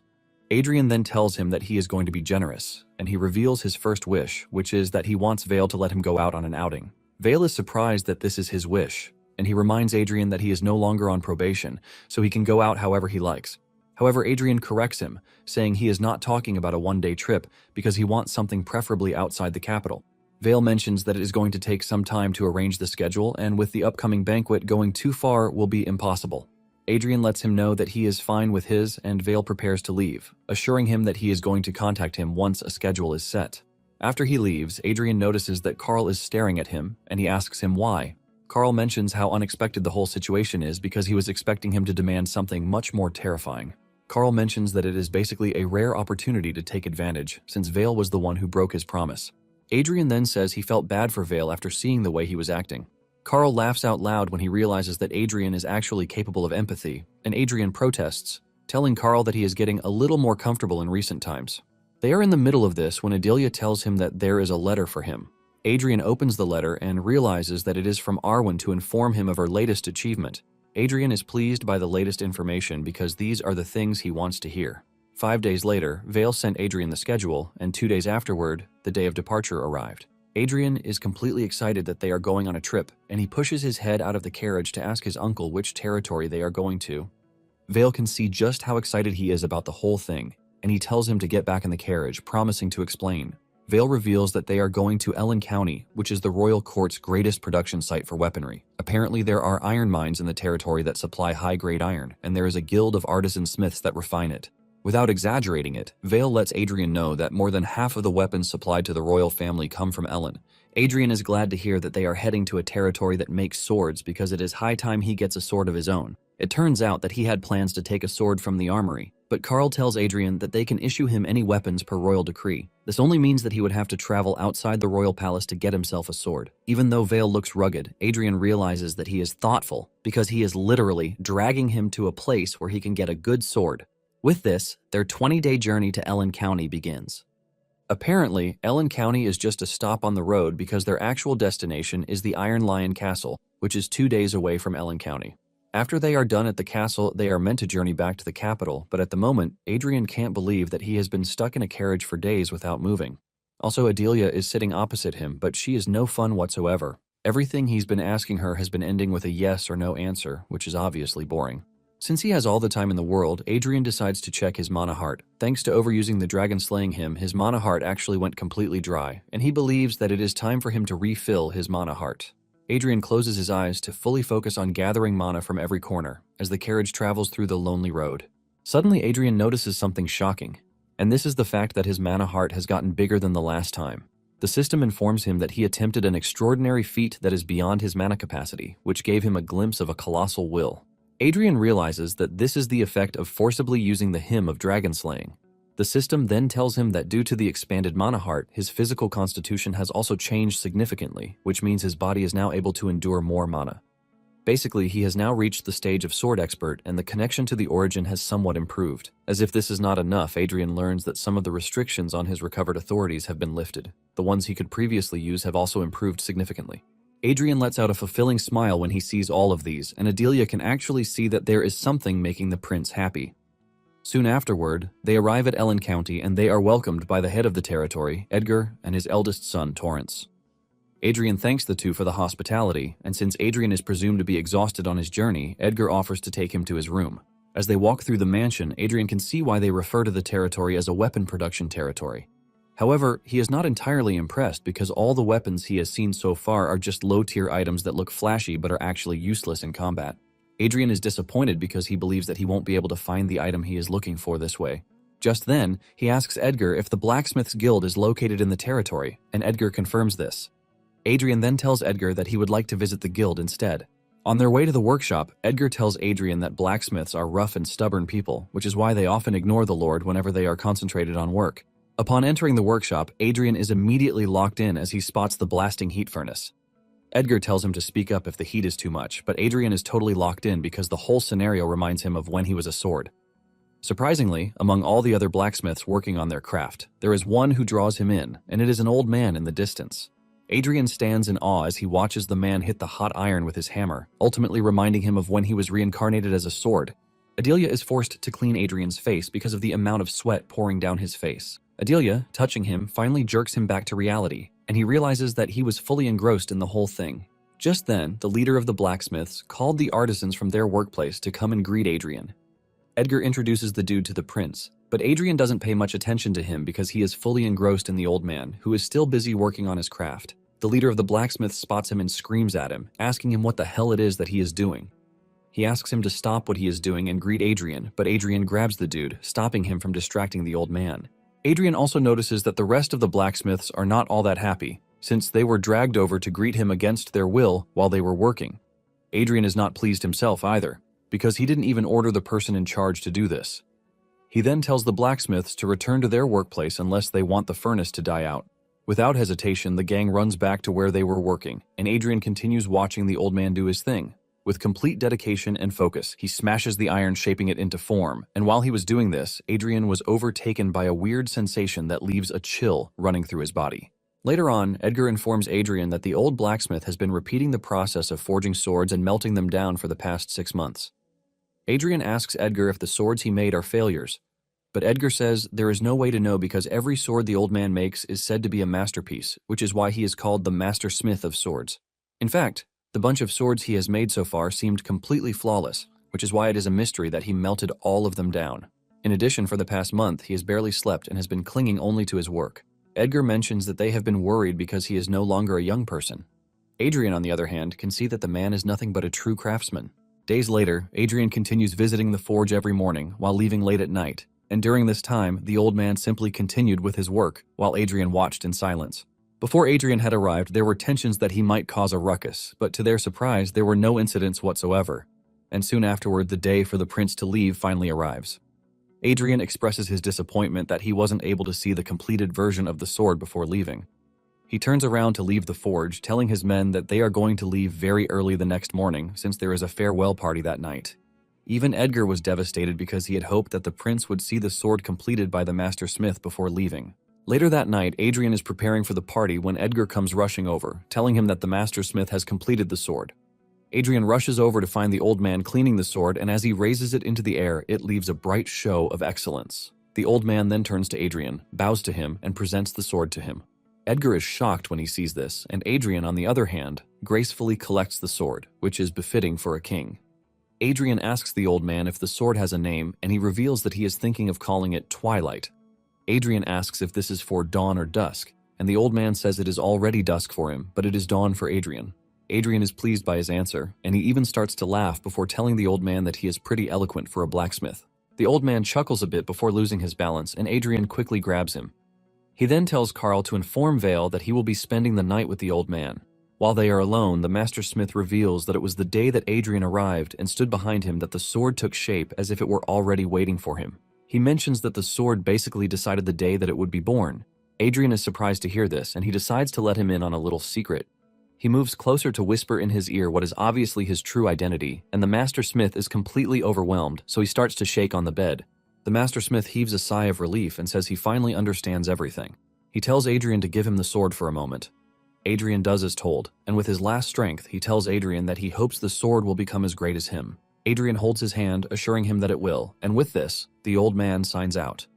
The next day, as Adrian prepares to leave, Edgar shows up with a beautiful sword, carefully packaged for him. He tells Edgar that the sword he brought for him is a magic sword, and it would be much easier to use than the one the old man gave him. Adrian takes the sword to inspect it, and he expresses his surprise at how amazing the magic sword is. Deep down, Adrian sees the sword as a mid-grade sword, which is not entirely great. However, he decides to take it too, while thanking Edgar for practically giving him two great swords. He tells Edgar that the Ellen family is truly loyal to the royal family, which is a good thing. Edgar, on the other hand, is having an internal crash out because he actually wanted to use the flashy magic sword as bait to get the Master Smith's sword back, but he ended up giving Adrian two good swords for nothing. When it is time for them to leave, Vale informs the troop that the carriages and infantry will follow from behind, while the cavalry will ride ahead at maximum speed. Since they are behind schedule already, he talks about how important it is for them to hurry up. Adrian shows up and teases him about how busy he looks. He then mentions that he didn't even see him the entire time they were in Ellen County. Vale confesses that the king had another assignment for him, and this is when Adrian realizes that his excursion was not particularly free. Vale confirms this and urges him to get ready, and since they plan to ride fast to reach Iron Castle that night, he tells Adrian that he will have to ride a horse. This is when Adrian reveals a shocking truth that he doesn't know how to ride a horse, which is obviously not his fault, since he was a sword until some months ago. Nonetheless, the journey to the castle continued as planned, but it was full of twists and turns, and even though they were not able to get to the castle in half a day as planned, they got to the castle in a full day. Adrian is impressed at how magnificent the castle is the moment they arrive at the gate. There are knights at the door to welcome them, and they are led by Count Walladin. Adrian can sense the tense spirit from the knights, and he is not entirely surprised, but he decides to step on their toes even more. He spots Arwen in the back, and he calls her forward. Arwen approaches the prince and bows to him, telling him how much she has waited to see him again. At this point, the other knights and apprentice knights are burning with fury.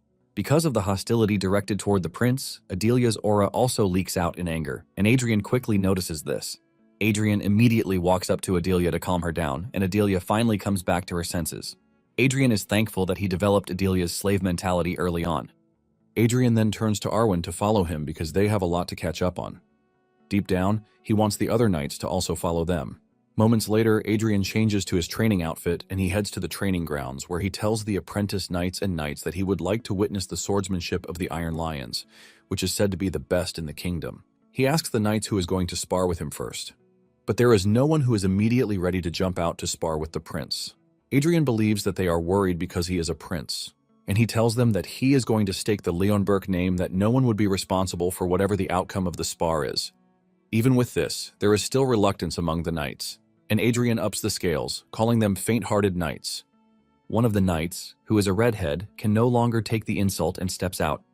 He introduces himself as Dale of the Denant, and he tells the prince that he still cannot be called a representative of the Iron Lions, but he asks Adrian if he can stand in his presence. Adrian assures him that there is no need for permission since he was the one who asked for it. Dale then dashes toward the prince with resentment while urging him to be careful.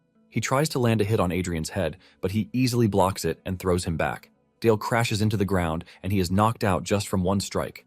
Adrian then smiles at the crowd, asking them if there is anyone who would like to take Dale's place. Another dude who introduces himself as Paul emerges, but he is also knocked out mercilessly. Adrian continues to run through the apprentice knights as if they are nothing, while doing it with no stress whatsoever. After he has already beaten up the apprentice knights so much that he is bored with it, Adrian starts to think of how to get the official knights to fight him. He immediately finds a way out and he calls Arwen's name, telling her that she will be returning with him when he leaves. Arwen is initially surprised, but immediately bows to Adrian to acknowledge his order. She hasn't finished saying this when one of the knights calls Adrian's name from behind. Adrian is surprised at how easy it is to bait them. The knight, who is a tall, apparently scary dude, walks up to Adrian, suggesting that they liven things up a bit with a bet. He wants to use Arwen as the trophy, but Adrian immediately denies his request, telling him that Arwen is not a tournament prize. Adrian suggests that they use something else instead, and he tells Carl to bring him Twilight. Adrian draws his sword, telling the knight that he's going to give him the sword if he wins. Arwen is shocked when she realizes that Adrian is about to engage in a live duel, and she tells him that she would be a better choice, but Adrian refuses. Adrian tells her that she is 1,000 times more precious than the sword because the value of a swordmaster cannot be compared to a mere sword. The knight gladly agrees to Adrian's request before introducing himself as Dunham of the Fahrenheit family. He mentions that he is an official knight of the Iron Lion Knights and is on the verge of achieving the triple chain. Adrian mocks him, saying he is basically still a double chain knight, and this only makes him even madder. Dunham mentions that his sword is the 17th sword that was made by the Master Smith of Swords. Dunham promises to give Adrian the sword if he wins, and Adrian smiles, while revealing that his own sword is also made by the Master Smith, and it is the 100th work of the Master Smith. Dunham is surprised by this because he has never heard rumors of the Master Smith making a 100th sword. Adrian doesn't blame him for this because it is the Master Smith's final work that was completed just a few days ago. Dunham then summons his aura as he prepares to engage Adrian, while claiming that Adrian is walking a misguided path, but he is going to show him his utmost with the spar. Adrian smirks when he hears Dunham call his path a misguided one, and he decides to teach Dunham a lesson while telling Adelia to watch closely because this is the path she will continue to walk on from that moment forward. Adelia agrees to this, promising Adrian that she will surely do what he wants. Meanwhile, Vale is having a meeting with the commander in his chambers. It turns out that this is the 4th time they will be visiting the castle. Apparently, the 4th prince has no interest in the throne, which is why he might not come to the castle. However, the 3rd and 5th princes visited while Adrian was on probation. Even the 2nd prince stopped by at the castle some time ago. Walladin admits that Adrian remains the legitimate heir, no matter how bad his reputation might be. However, Walladin blames Vale for how things have gotten, saying he has the larger share of the blame because if he had supported the 1st prince even a little, he wouldn't have become isolated. Since Vale has always abandoned Adrian, he is now surprised that he is trying to be good toward him. Deep down, Vale knows that Walladin is not wrong because he actually once cast aside Adrian. Vale saw Adrian as a man who was not deemed to be a ruler, but a tyrant. It turns out that he once scolded him one day for being intoxicated by some wicked potion, and in anger, Adrian had charged at his own uncle with a sword. Adrian saw him as a hopeless scoundrel, and when he returned to the north in disappointment, Adrian sent him a poisoned wine, shamelessly calling it a gift while enclosing a letter with it. Vale had gobbled down the wine, and as he burned away the cheap poison Adrian put in it with his mana, he also burned away whatever little familial attention that he had left with it. However, this unbearable nephew suddenly changed and became a different person, who endures grueling training. In fact, he became someone who started growing every day. Walladin then reminds Vale that he was the one who once said Adrian must never become king. Vale, in his heart, knows that Adrian is now a changed person, and he tells Walladin to give Adrian a chance so that he might at least stand at the same starting line as the other princes. Walladin is shocked when Vale bows to him, begging him to reconsider. Walladin expresses his disbelief, saying he has no clue whether it is Vale who has changed or it is Adrian who has changed. Suddenly, one of the knights comes rushing in to tell the two what is happening on the training grounds. On their way to the training grounds, Walladin tells Vale that he has nothing to worry about because Dunham knows his limits, so nothing serious will happen. He assures Vale that even in a live blade duel, he wouldn't dare beat royalty senselessly. However, Vale tells Walladin that he should not be worried about the 1st prince, but his knight. Walladin berates Vale, telling him that he has really become strange because he looks pale, while also spewing nonsense. By the time they get to the training ground, Walladin cannot believe his eyes as Dunham is thrown to the ground, ultimately knocked out. Walladin watches in disbelief, and Vale reminds him that he already told him to expect something else. It turns out that during the spar, Adrian had noticed what his uncle used to say about a double ring knight. It dawned on him that his current hymn of sparring is insufficient, but he can't afford to bring out the dragon-slaying hymn against a regular knight. Due to this, he activated hyperfocus, where everything becomes quiet and his body doesn't feel like his own. With this, he is able to calculate Dunham's trajectory and move, giving him the perfect angle to land a counterstrike that sends Dunham flying into the distance. The spar continues, but at this point Adrian has totally gotten into the feel of it, and he easily takes down his opponents, as if they were nothing. In the end, Adrian had racked up 5 consecutive wins, and the knights are ecstatic when they see this. Thanks to this, Adrian is able to add another verse to the Hymn of Sparring, which ultimately increases its grade to an extraordinary grade. The Hymn of Sparring proceeds to upgrade to the Hymn of Dueling, and Adrian heaves a sigh of relief because he actually succeeded. Exhausted, he falls to his knees, and one of the knights rushes over to check on him, telling him that he pays respect to the victory he achieved. Surprisingly, the knights start to celebrate while hailing Adrian's fighting spirit. Adrian is surprised to see this because moments ago they were preparing to tear him apart. Walloden tells Vale that the knights are simple men by nature and nothing excites them more than the sword and victory. Walloden tells Adrian that by the expression on his face he was expecting a different reaction. Vale tells Adrian that a fair defeat is more valuable than a foul victory. One of the knights teases Dunham, saying he might be the only resentful one because he has to offer up the sword he bragged about so much.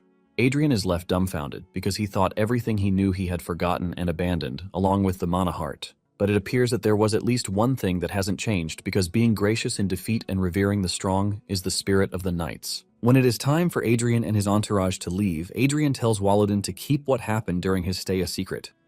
Walloden is surprised by this because he believes that it would be helpful to Adrian's reputation to make it known. However, Adrian doesn't want it known yet, since there is someone he wishes to mess with a little. Later that evening, they find a good place to camp, and Carl offers to go scout the surroundings. On the other hand, Arwen looks lost, but Adrian is pretty sure that she is going to adapt in no time. Adrian enters his tent to find Adelia tending to his things. Adrian is disappointed that the person he chose because of her S-rank aptitude is still doing things only a maid would do. Adrian simply proceeds to his bed, leaving Adelia wondering if there is something she did wrong. However, Adrian tells her that she is free to leave, and after she is gone, Adrian realizes that the Iron Lion Knights were different from what he thought they would be. When he was at the castle, he used the authority of judgment, and he realized that the majority of regular knights did not possess swordsmanship talent surpassing B grade. In the past, these were people who would not have been able to reach intermediate sword expert level even after a lifetime of grueling training. They would have been ordinary people who would have faded away, but at the current moment, they have reached a realm equivalent to a sword expert in their 20s or 30s. Basically, the caliber possessed by a superhuman has declined beyond comparison, while the caliber of ordinary people has risen dramatically. It suddenly dawns on Adrian that all of these are because of the mana chain. In the past, his uncle would have aimed for transcendence, which is why he was actually pissed that he threw away the possibility of that. However, this era is an era where there is no chance to build achievement beyond an extraordinary grade. Adrian figures out that everything is due to the flow of time, and he admits that he does not know the era well. Adrian concludes that he is going to start learning everything from the beginning. He is in the middle of this when Vale shows up, telling Adrian that it is not too late because if he puts in the effort from that moment forward, he can achieve his dream. Adrian is confused as he doesn't know what dream the dude is talking about. Vale lets him know that he has already won the hearts of the Iron Lions because if it were the other princes, he would not have been able to mingle with them so casually. Vale commends him, telling him that it was a wise decision. But Adrian still doesn't know what trash he is talking about. Adrian is forced to ask him if he has gone mad, but Vale tells him that there were conditions they agreed on concerning the bet he made with him. Adrian remembers the bet with the third prince, and he is about to say it is still ongoing when Vale cuts in, telling him that the bet was to defeat a double chain knight. This is when it dawns on Adrian that he has actually won the bet since he took down a couple of knights. Vale then tells Adrian that he is going to do as promised, and he pledges his loyalty to Adrian, telling him that he is going to officially support him as the first prince of the kingdom. Adrian is confused as he doesn't know what Vale meant by official support, but it suddenly dawns on him what Vale is talking about. Adrian is left dumbfounded because he never told him that he would like to be king. However, Adrian's life soon becomes chaotic because by the time they return to the capital, Vale's official support had been made known. Adrian's quarters are immediately stormed by newly assigned royal knights, soldiers, and attendants. Adrian yells at Carl, telling him to get rid of the crowd because they are making his life harder. However, Carl lets him know that he can't because they are all there via royal decree, and even if he orders them to leave, they are not going to listen. Adrian then tells Carl to at least clear them out of his sight because they are annoying him to death. Carl is able to do this, and Adrian ultimately enjoys some peace and quiet. He hasn't even enjoyed 5 minutes of peace when Jillian barges into the room to accuse Adrian of playing his game so well. He claims Adrian was secretly learning swordsmanship from Vale, while revealing his grand ambitions too. Jillian claims that he was holding back before because he didn't want to disgrace his brother, and Adrian teases him, telling him that he is so grateful that he didn't embarrass him. Jillian then screams at Adrian, telling him that he has made a big mistake because he intends to make him pay for deceiving him. Deep down, Adrian is boiling because he blames Vale for telling everyone that he has eyes for the throne when he obviously doesn't. After this, Adrian finds Vale to tell him that he is going to play along for a while, but urges him to back out at an appropriate time because he is not interested in being king. Adrian asks him why he went ahead to start things without consulting him first, and Vale asks him if he is worried about Balarhard's family, since they are the shield that protects the kingdom from the monsters of the northern mountains. Vale assures Adrian that as long as the royal family and the nobles don't forget the harshness of winter, nothing bad will happen to the Balarhard family. Adrian expresses his relief when he hears this, and Vale tells Adrian that it was going to happen anyway, revealing that it was just a matter of time. Vale asks Adrian if he truly doesn't know the fate of a firstborn who fails to ascend the throne. Vale tells him that the situation doesn't change just because he kept his head down, and he is ready to give him as much time as he needs to accept the situation. However, he lets him know that the legitimacy of the firstborn does not disappear unless he dies. After Vale leaves, Adrian maintains the stubborn decision that he is not going to change his mind, no matter how much time he gives him. Adrian's only concern is how he is going to grow his power back to the level where it was before, which is the transcendent level. Because of this, Adrian doesn't think he wants something as trivial as the right of succession to the throne. This was his thought until the banquet that had been coming for a very long time finally arrived, and he was introduced into the hall with every eye staring at him from the balcony. As he walks into the hall, the ladies blush just as he passes by them, talking about how dazzling his appearance is. Adrian can't believe that they are all kicking up such a huge fuss just because he lost some weight. He turns to the other side to watch the supposed nobles of the kingdom, and using his skills, he is able to see their traits. He realizes that all of them possess the trait called the heart of a serpent. This is a brand of evil karma that is accumulated by those who steal from others and trample upon their lives. Adrian is disgusted that they all carry such a filthy trait, but to his surprise, there is only one who doesn't, and this person is Taylor. Adrian excitedly walks over to where Taylor is, and with a bright face, Taylor thanks him for the invitation. Even if Taylor is not competent, he is uncorrupted, and Adrian is fine with people like him, because they are the vessels that will hold the seed he will sow from that moment forward. Just then, the guard starts another announcement to introduce Marquis Montpellier of the Bourgogne Empire, who is attending the banquet as an ambassador. Adrian is shocked when he hears this, and to his surprise, the entire court bow their heads to Montpellier as he shows up on the balcony. Montpellier soon makes his way to where Adrian is, talking about how long it has been since they last saw each other. Adrian, on the other hand, is totally dumbfounded because the empire, Bourgogne, still rings a bell in his head. They are basically the nemesis that he and Leon Burke had to fight against for the longest time in the past. Adrian is boiling inside, and just as he is about to explode, someone suddenly spills wine on him. The man who did this immediately starts to apologize, revealing that he was in a hurry to greet Adrian, which led to him spilling the drink on him. The man stands between Adrian and Montpellier to hide his disgust for the man.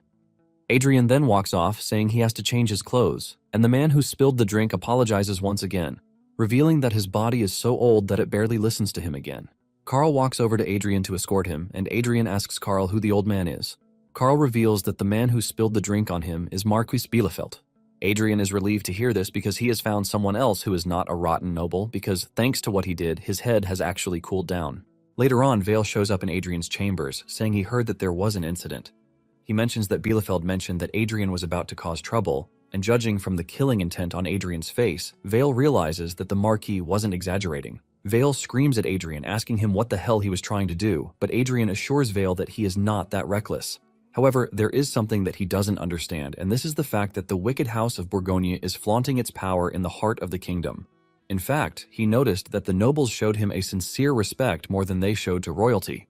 Adrian says the relationship is too one-sided to be called allies, and Adrian asks Vale how the kingdom ended up the way it did. Vale then explains to him that it is a special history, revealing that in the past, the kingdom stood firm against the empire's numerous invasions, but as time passed, the empire grew larger, ultimately widening the gap between them. Since the empire has become a total superpower, the kingdom had no choice but to kneel before them. Adrian is shocked to hear this because, in the past, even though the kingdom was relatively small compared to the empire, the kingdom had something that allowed them to face the mighty empire. From the very beginning, the kingdom was founded on martial hymns, but it turns out that they have already lost all of these. Upon seeing this, Adrian tells Vale that he has changed his mind, and Vale asks him what he means by this. Adrian reveals that he has decided to become a king, and Vale is shocked to hear this. Deep down, Adrian knows that he might regret the decision, But he has no choice, since it is something he has to do because he practically built half of the kingdom himself. On the second day of the banquet, Adrian is introduced into the hall alongside Vale, and Adrian notices the disgust and disrespect on the nobles' faces. He cannot believe that they would treat a foreign noble better than him. He remembers that in the past, when his friend stood before the people, no one ever thought he would become king because he was nothing more than a country boy who came running out of some trash village. Nonetheless, Leonberg stepped forward in front of the people just the same way he currently is. Since they won't respect him naturally, Adrian decides to chant a hymn, which is the hymn of the king. Just like the dragon-slaying hymn, the system tells him that his current grade cannot handle the full power of the hymn, so lots of parts have to be omitted, till there is only a quarter left. Even with this, Adrian is able to bear the pain more than the dragon-slaying hymn because it is just a hero-grade hymn, not a myth. In the end, he is able to activate the hymn, which ultimately places an aura crown on his head just like a king, which immediately forces the nobles to bow their heads.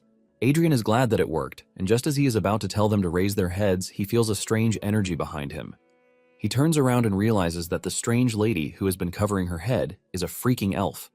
The elf walks up to Adrian, telling him that it is quite surprising that there is still someone who remembers hymns.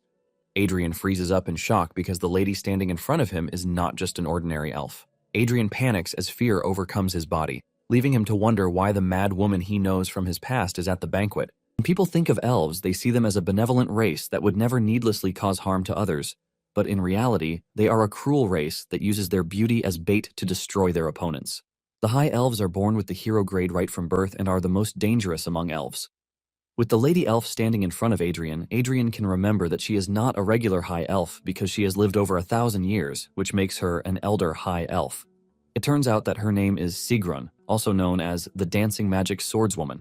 Apparently, she was part of the expedition that slaughtered the Mad Dragon 400 years ago.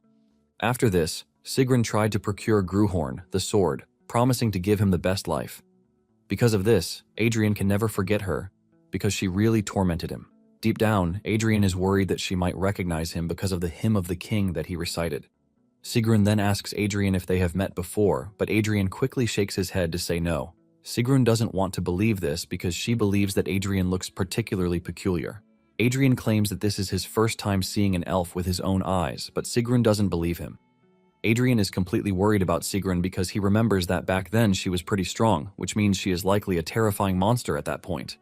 Sigrun then tells Adrian that he is lying because when a human sees an elf for the first time, they always have one of two reactions.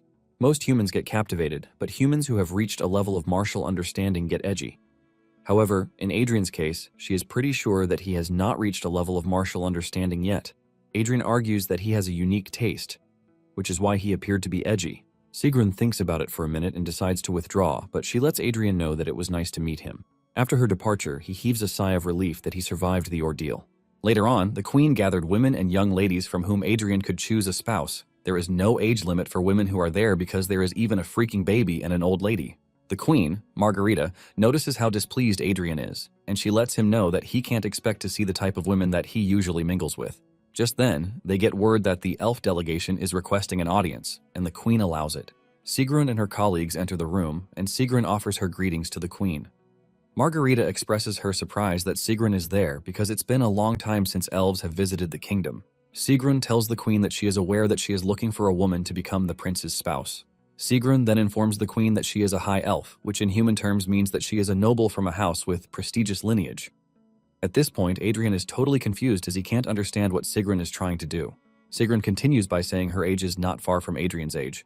Adrian almost explodes in shock because they are nearly 1,000 years apart and she is able to tell such a shameless lie. She continues by mentioning how elves remain beautiful and the fact that she has those who are loyal to her, just like knights are loyal to their liege. Sigrun then mentions that since the moment she saw Adrian, she felt their fate intertwined. Adrian is shocked when he hears this, since he knows that elves never lie about their fate and connections. This leaves him wondering if she is being sincere. Sigrun's confession leaves the queen and everyone else in the room ultimately shocked because forming a marriage with elves has never happened. Suddenly, Adrian walks up to Sigrun and grabs her, telling her that they need to talk for a moment. Adrian drags her away from the throne room, leaving the crowd to assume the worst. Adrian takes Sigrun to a private place and he asks her about her true purpose. Sigrun smiles, telling Adrian that she only came to foster friendship between her clan and the kingdom. However, Adrian asks the question again, and this time around he mentions the fact that she is an elder high elf. He continues by saying he is aware of the fact that she is an executioner who has handled her clan's dirty work for hundreds of years, and she is also known as the Blade of the Mistletoe clan. Adrian asks her sternly if she is there for an investigation or the execution of a sentence. Sigrun is surprised when she realizes that Adrian knows about her, and she asks him how he knows this. But Adrian stays mute because he knows that he can't even contend with her at the moment. Since Sigrun was able to feel a sense of fate from him, it means her grade is high enough to catch a glimpse of the past carved into his soul. Sigrun unleashes her aura that covers the entire room, while telling Adrian that he knows who she is, but was foolish enough to stay silent in front of her.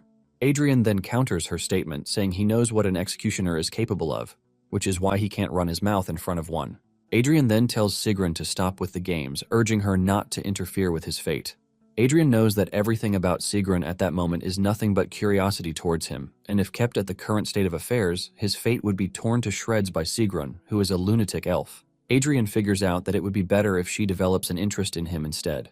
Adrian plans to live long enough to become the best dish out there. Sigrun moves closer, asking Adrian who he is, and Adrian replies that at that current moment, he is nothing more than a pitiful prince. Sigrun asks him about the person living inside him, and Adrian tells her that she would have to wait to find out. Sigrun then mentions that she was pretty sure that something was off because there was no way they would have sent her to the kingdom on a trash mission. However, she now knows that it was because of Adrian. Adrian is left stunned, and he realizes that Sigrun has not changed from the creepy woman that she is. Moments later, they return to the hall holding hands, leaving everyone in shock.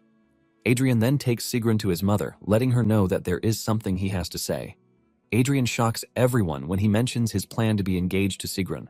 Deep down, Adrian cannot believe that he has to call Sigrun's name so affectionately. However, he has no choice because at that moment, he can't go against what Sigrun wants. Adrian plans to buy himself time, even if it is a little time. The queen is overwhelmed by Adrian's decision, and Adrian tells her that they are not going to decide hastily, since it is a really important matter.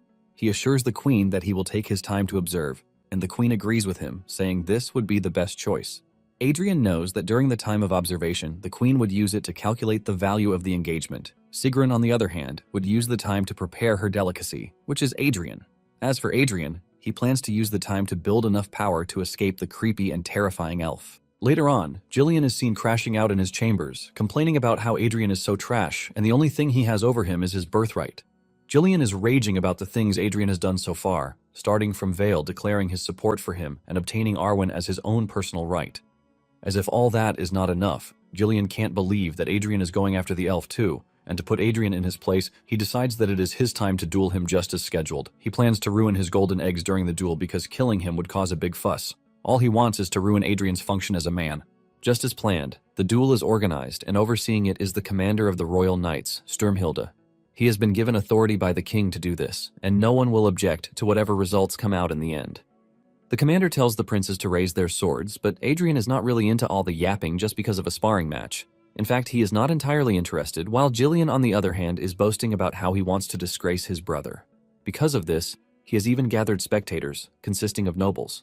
Adrian makes the dude even angrier by telling him that he talks too much, and this gets him hyped up. He absorbs the mana in the environment, telling Adrian that they are about to see if he can still blab the way he is after he has messed him up. Jillian runs toward Adrian, and Adrian initially had plans to toy with him, but he doesn't really have the time. With just a single strike, Adrian cuts Jillian down, ultimately knocking him out completely. The nobles and the commander, in witness, are totally blown away by what just happened in front of them. They don't want to believe that this is the first prince that they have always known, and the commander wastes no time declaring Adrian as the winner since Jillian can't continue the fight. As Adrian walks away from the site, he is utterly disgusted that a bunch of nobles came over just to watch the kids fight. The nobles, on the other hand, still find it hard to believe that the promising Prince Jillian actually lost a fight. It surprises them even more because Adrian has only been practicing for a few months. Later on, Jillian wakes up in his room with plasters all over his head, but the first thing he demands is a rematch. He tells his servants to prepare his gear because he wants a rematch that will decide the victor. However, they let him know that this is not possible because Adrian had already left the capital with Vale immediately after the duel ended.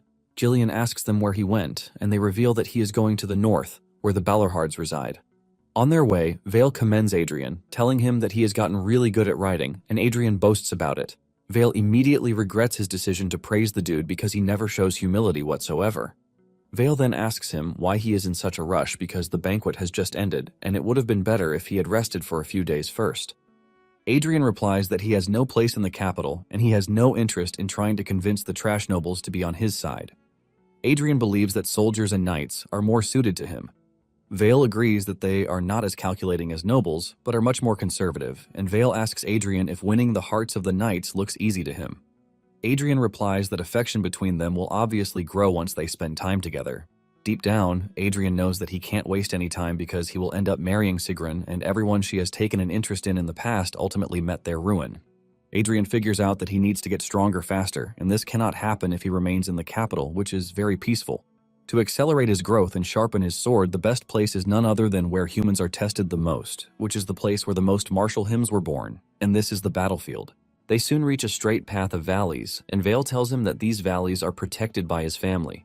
Just then, Adrian complains about the cold, and Vale suggests that he go inside the carriage, but he refuses, saying he has to get used to the cold. Surprisingly, Niccolo followed them, claiming that he wants to see the north because there is a book he is writing, which will help Adrian. Adrian just ignores the old man because he is not ready for his shenanigans, and he notices that Arwen is exceptionally focused. He calls her, asking her if she is fine, and with a bright smile on her face, she assures Adrian that she is good. Adrian tells her that he can switch with her up front if it is too difficult, but Arwen refuses, saying a knight doesn't seek personal comfort. Adrian is glad to hear this because out of all the knights, Arwen is the only one who appears to be full of drive. The other knights are brooding because they were dragged to the harsh region by royal decree. Adrian knows that Karl would have been able to manage them if he were there, but the king didn't allow Karl to follow him, stating that the knights are not his personal use.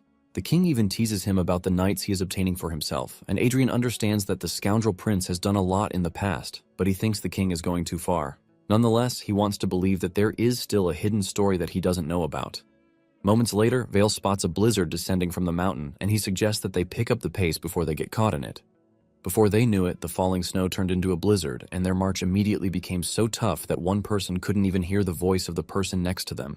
Seeing how dangerous the situation has become, Vale increases the tempo of his voice using mana, telling the knights to abandon the carriages for that moment because they need to travel light. He orders the men to continue on foot, and Adrian immediately goes to the carriage to help Adelia out. Suddenly, the royal knights start getting thrown apart, and Adrian rushes over to tell them to throw their shields away. In fact, he tells them to dump anything that might weigh them down, saying that they are going to come back for it later.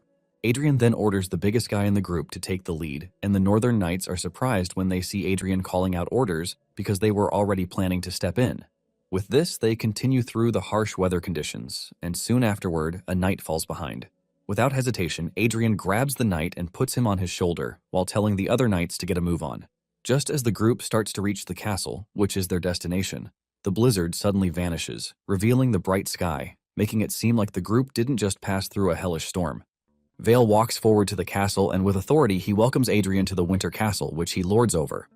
Talking about the Winter Castle, it is a fortress that is located at the northernmost point of the kingdom, and it exists to block the monsters inhabiting the Blade Mountains. The Winter Castle is considered the worst duty station for ordinary soldiers, and they always pray not to go back there again. Even worldly nobles try to weigh the political status of the castle, but those who are born in the castle have recognized it as their lifelong duty and pride.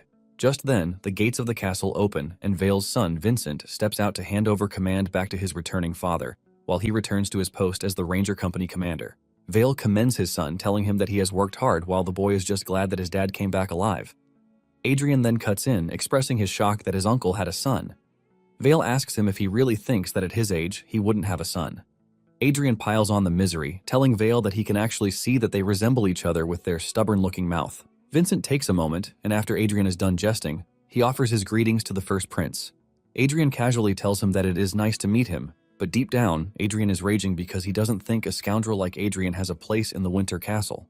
One of the knights offers to guide Adrian through the castle, but Vincent can't wrap his head around the idea that his father would bring someone like this to the castle.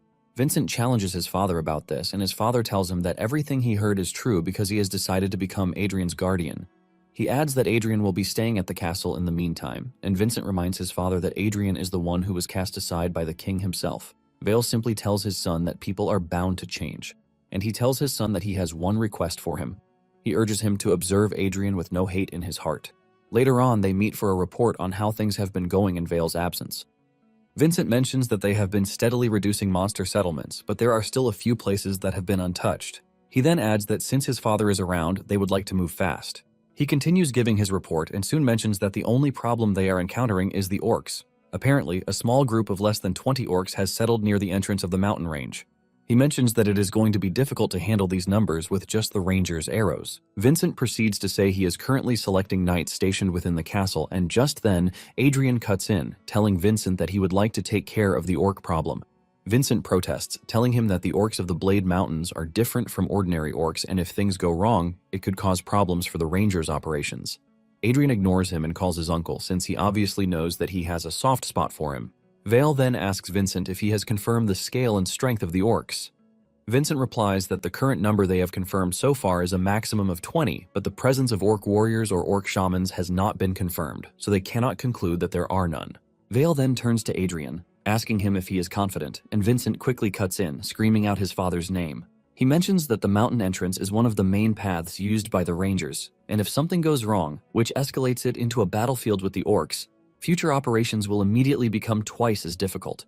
In addition, if something happens to Adrian, their family is screwed, and deep down, Adrian is actually impressed that Vale raised his son to be smart. Vale ignores his son's protest and asks Adrian what he needs. Adrian mentions that he needs about 3 guides, and he wants them to change his guard's equipment too. Vale tells Adrian that all of these are not difficult, so he is going to do it, ultimately shocking Vincent down to his bones. Moments later, Adrian meets up with the royal guards with him, telling them that they have a mission. The captain is shocked to hear this, and he asks Adrian what he means by this. Adrian tells the dude that they have received a mission to subjugate orcs. He reveals that the enemy numbers are 20, and there may or may not be orc warriors or shamans. The dude asks Adrian why they have to be the ones to do this, since they are just his escorts and it is the 3rd Legion's work. Adrian uses his words against him, telling him that he also has to follow him to protect him. As Adrian walks away, he tells the guards that the 3rd Legion will contact them later, so they are to collect equipment and report to him. Even though Adrian might not like the soldiers, he plans to make them useful, since they are the soldiers who were given to him by his father.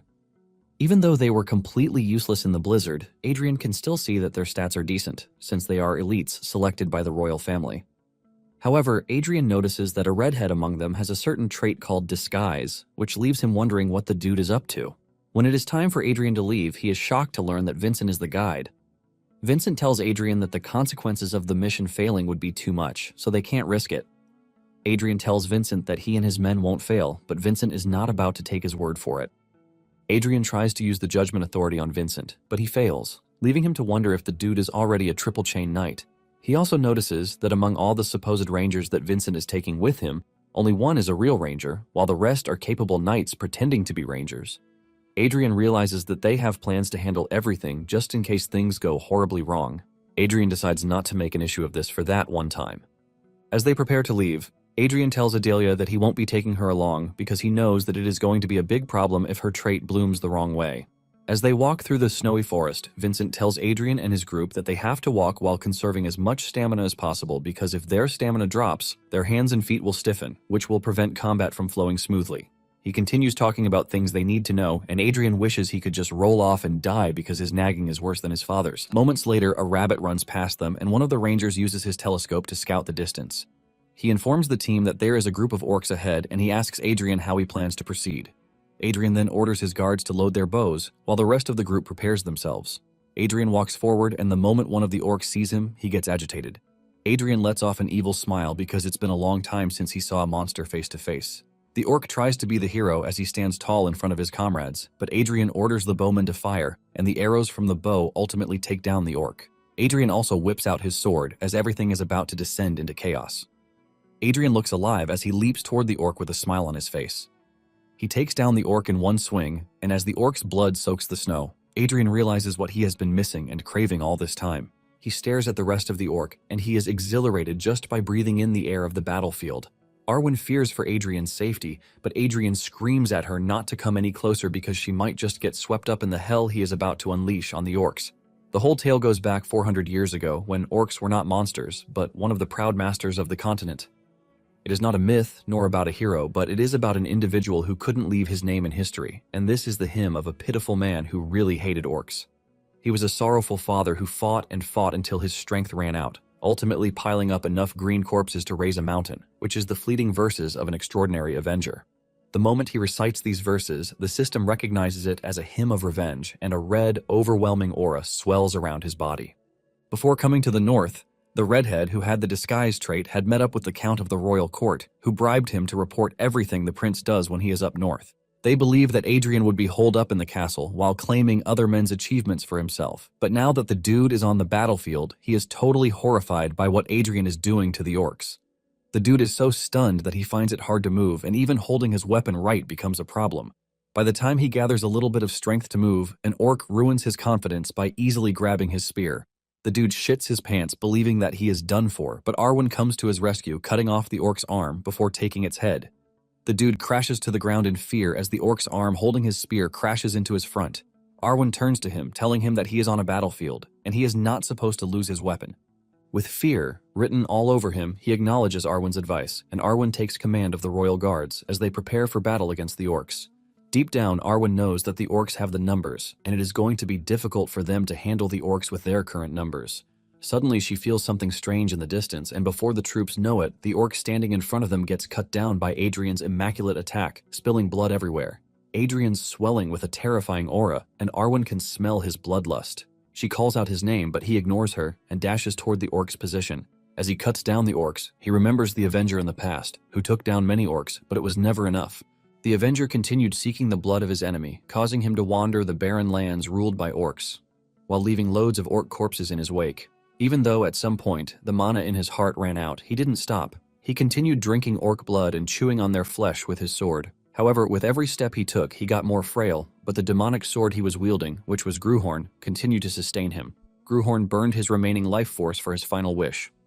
It turns out that he started the whole revenge quest for his wife and daughter, who were killed by the orcs. In the end, he finally met his lifelong enemy, the king of the orcs. But at this point, he was nothing more than a shadow of his old self. Even though he didn't have the strength he initially possessed, he still dashed toward the terrifying enemy. He leaps toward the giant orc, but he easily grabs him and crushes him with his giant hands.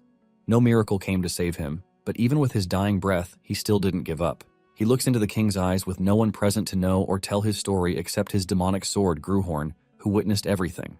Now in the present day, as Adrian stands in the middle of orc corpses, he realizes that he is the only one who remembers the man's pain. Adrian takes a moment to breathe and realizes that the knights are trying their best to hold off the orcs. This is when it suddenly dawns on him that the hymn of vengeance is not yet complete, and his heart lights up with bloodlust yet again. Adrian realizes that it is left to him to finish the hymn, and he doesn't hesitate as he runs through the orcs, cutting through them like butter.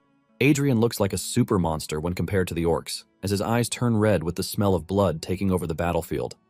Moments later, the system informs him that a new verse has been added to the hymn of vengeance. Adrian has basically piled up a huge number of corpses to make a mountain while their blood runs under like a pool, and by this, Adrian is able to change the hymn of vengeance to the hymn of requiems. With the last of the orcs dead, Vincent walks up to the orcs' banner, and he breaks it to signify that the orcs have been annihilated. He raises the red banner and screams out victory, and the rest of the knights join him in shouting victory. Adrian then takes the opportunity to look closely at Vincent, who is the heir of a family that is devoted to waging war against monsters. Coincidentally, he bears the same name as the Avenger who put his life on the line just for the sole purpose of annihilating the orcs. It turns out that the Avenger had sworn with his last breath to return, and Adrian wonders if the Avenger of the past is now Vincent. Vincent then walks up to Adrian, and Adrian asks him what the issue might be. Vincent then tells Adrian to take the banner because it belongs to the soldier who fought the bravest. Vincent mentions that it is a tradition practiced by the 3rd Legion, making it an honorable trophy of victory that cannot be traded for anything. With all indications, Vincent lets him know that the banner belongs to him. Just then, Arwen calls his name, and she holds her hand to her chest while paying her respects to Adrian. Suddenly, the others go down on their knees, offering their respects to Adrian for his bravery. Adrian is blown away by this, and just as he is about to make the declaration of victory, Vincent urges him to say it louder so that everyone can hear it. Adrian takes in a deep breath with a proud smile on his face as he screams out, declaring their victory. The knights follow in support while hailing him. Adrian is totally blown away by the taste of victory, and he starts to brag, talking about how he is the owner of the banner. He is in the middle of this when Vincent cuts in, telling him that he has 16 banners, but Adrian doesn't really care since the current banner belongs to him. Vincent scoffs and immediately remembers why he didn't like the brat in the first place. Later on, they organize a funeral ceremony for those who died by burning their bodies. During the procession, Vincent tells Adrian that the casualties are not necessarily high for a battle that was against an elite orc combat. Adrian is not entirely relieved by this, and Arwen adds that the whole situation is tragic. Vincent then cuts in, saying victory is enough mourning and tribute for the fallen because comforting the spirits of the fallen with the blood of orcs is the Balorhard way. Adrian stares intently at Vincent, realizing that he and the dude from the past have a lot of similar things down to their names. He wonders if Vale's son is the reincarnation of the Avenger. Adrian then notices the number of troops on site, and he asks Vincent if this large number of troops initially followed them from the castle. Vincent turns his head away as he lies about how a ranger unit was passing by, so they joined them. Adrian obviously knows that he is lying, and he teases him about how convenient a coincidence it is. Deep down, Adrian knows that Vincent didn't trust him at all, which is why he prepared the rangers quietly. Vincent then mentions that it is a mystery why an orc combat unit came down that far to the foot of the hill. He adds that it is also strange that none of the rangers detected the combat unit's movement, and he suggests that they hurry back to the castle. Soon afterward, they return to the castle, and they are welcomed by Vale himself. He is still in the midst of congratulating them when Adrian raises his banner to brag about it. The soldiers who are back at the castle are blown away that Adrian claimed a banner for himself on his first deployment. The royal guards, on the other hand, are already tired of hearing him brag about it because it is the 11th time already. Vincent ignores him and just walks up to his father to tell him that there were suspicious signs on the mountains. Vincent lets him know that an orc combat unit showed up very early on and they were right next to the scouts. Vale believes that they might have found a large prey or maybe something happened deep within the mountains, but he knows that neither is a good sign. Even though he would have preferred that his son rest a bit, he tells him to follow him because it is a matter of urgency. As he walks away, Vincent commends Adrian, telling him that he worked hard. Just then, Adelia rushes out to meet her master, and she expresses her joy that Adrian returned safely. She talks about how worried she was because she didn't know if Adrian was safe or not. Adelia hasn't even finished greeting him when he brings out the banner to show her. Later that night, Vincent shows up in Adrian's room to tell him that within a few days, a ranger unit will be reassembled to scout the situation in the mountains, and they have no way of knowing what variables may exist within the mountains. Vincent says they plan to select only elites capable of professionally scouting the mountains, which means Adrian would not be needed for the mission.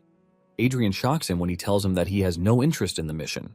Adrian then asks him why he came all the way to his room to tell him the details of the meeting, and Vincent mentions that Vale was the one who ordered him to.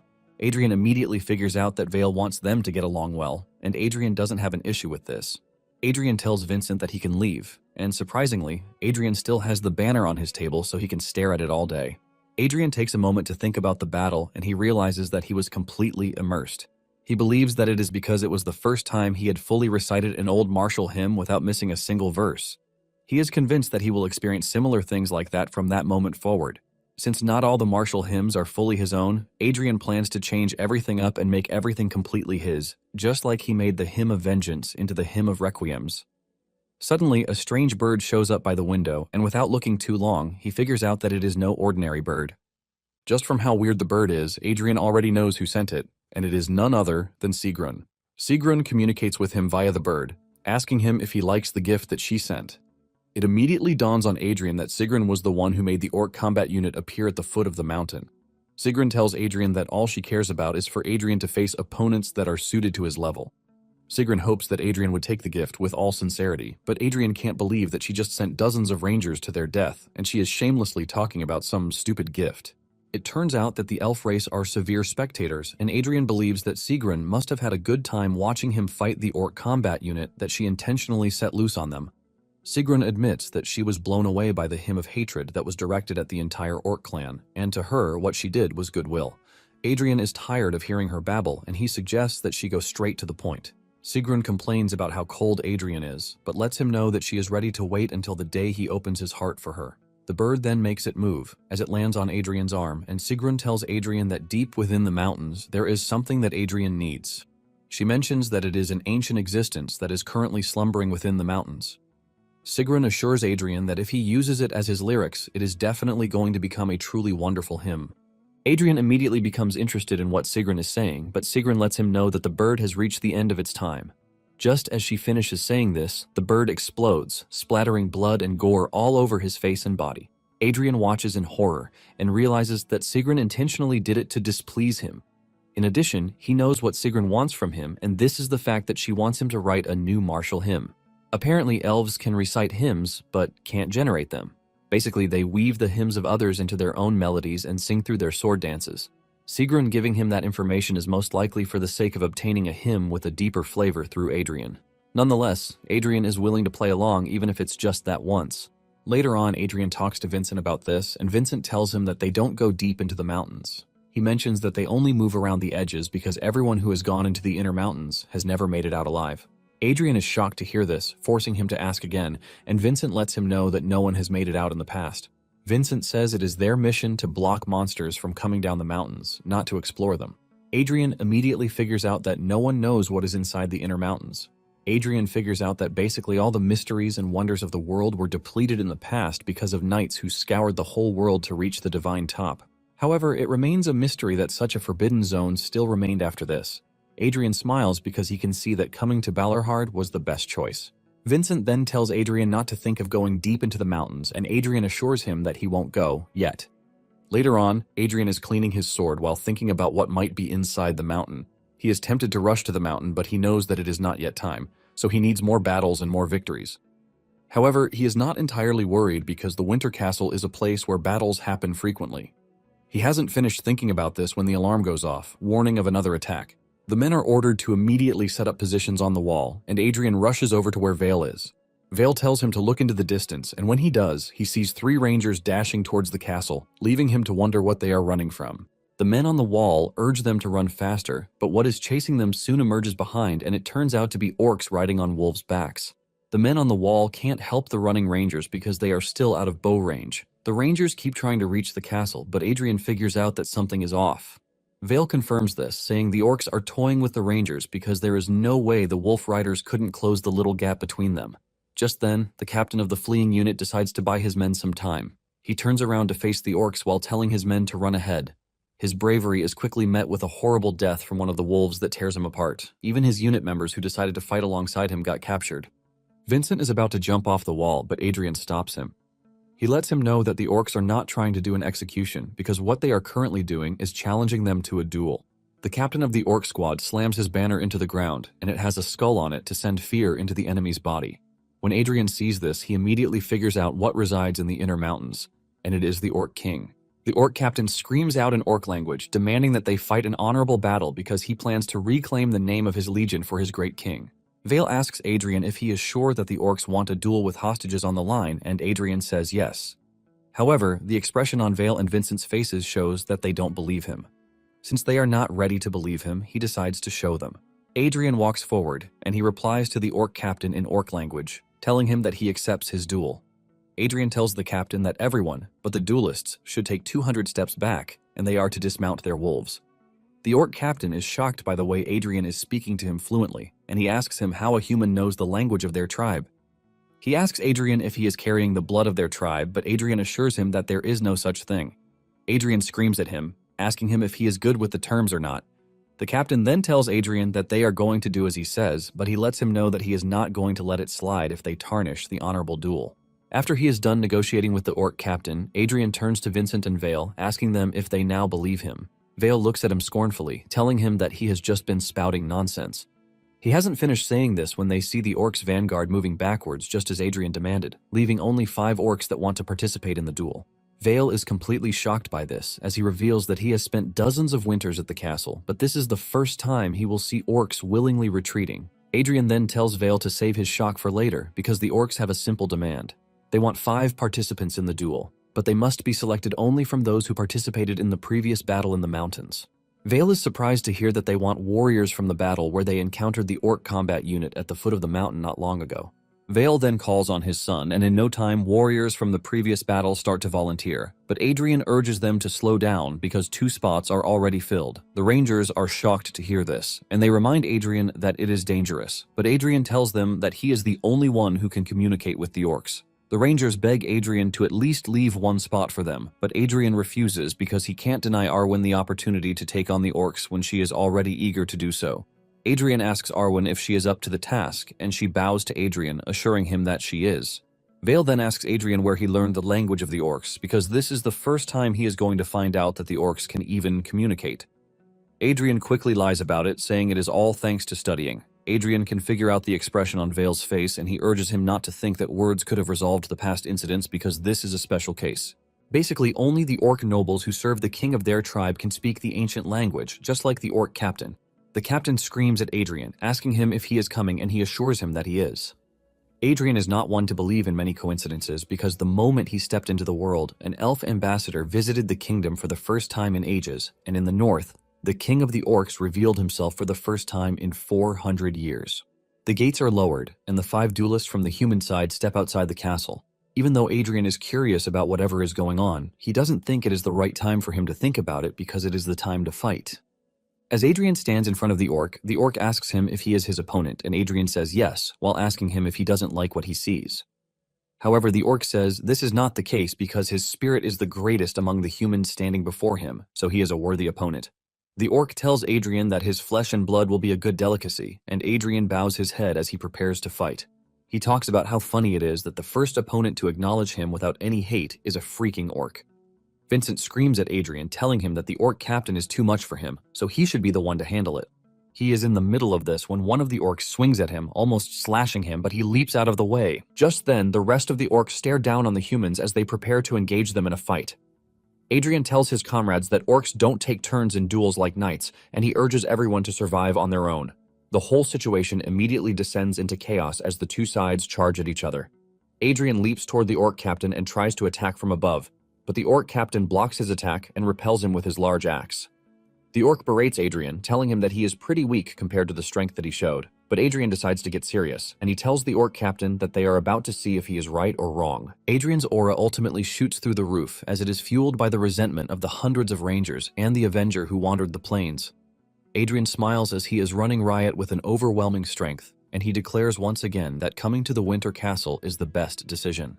After he is done gathering his mana, Adrian thanks the noble orc for waiting, and he immediately activates the Hymn of Requiems, which makes Adrian look like a horror figure in the presence of the orcs.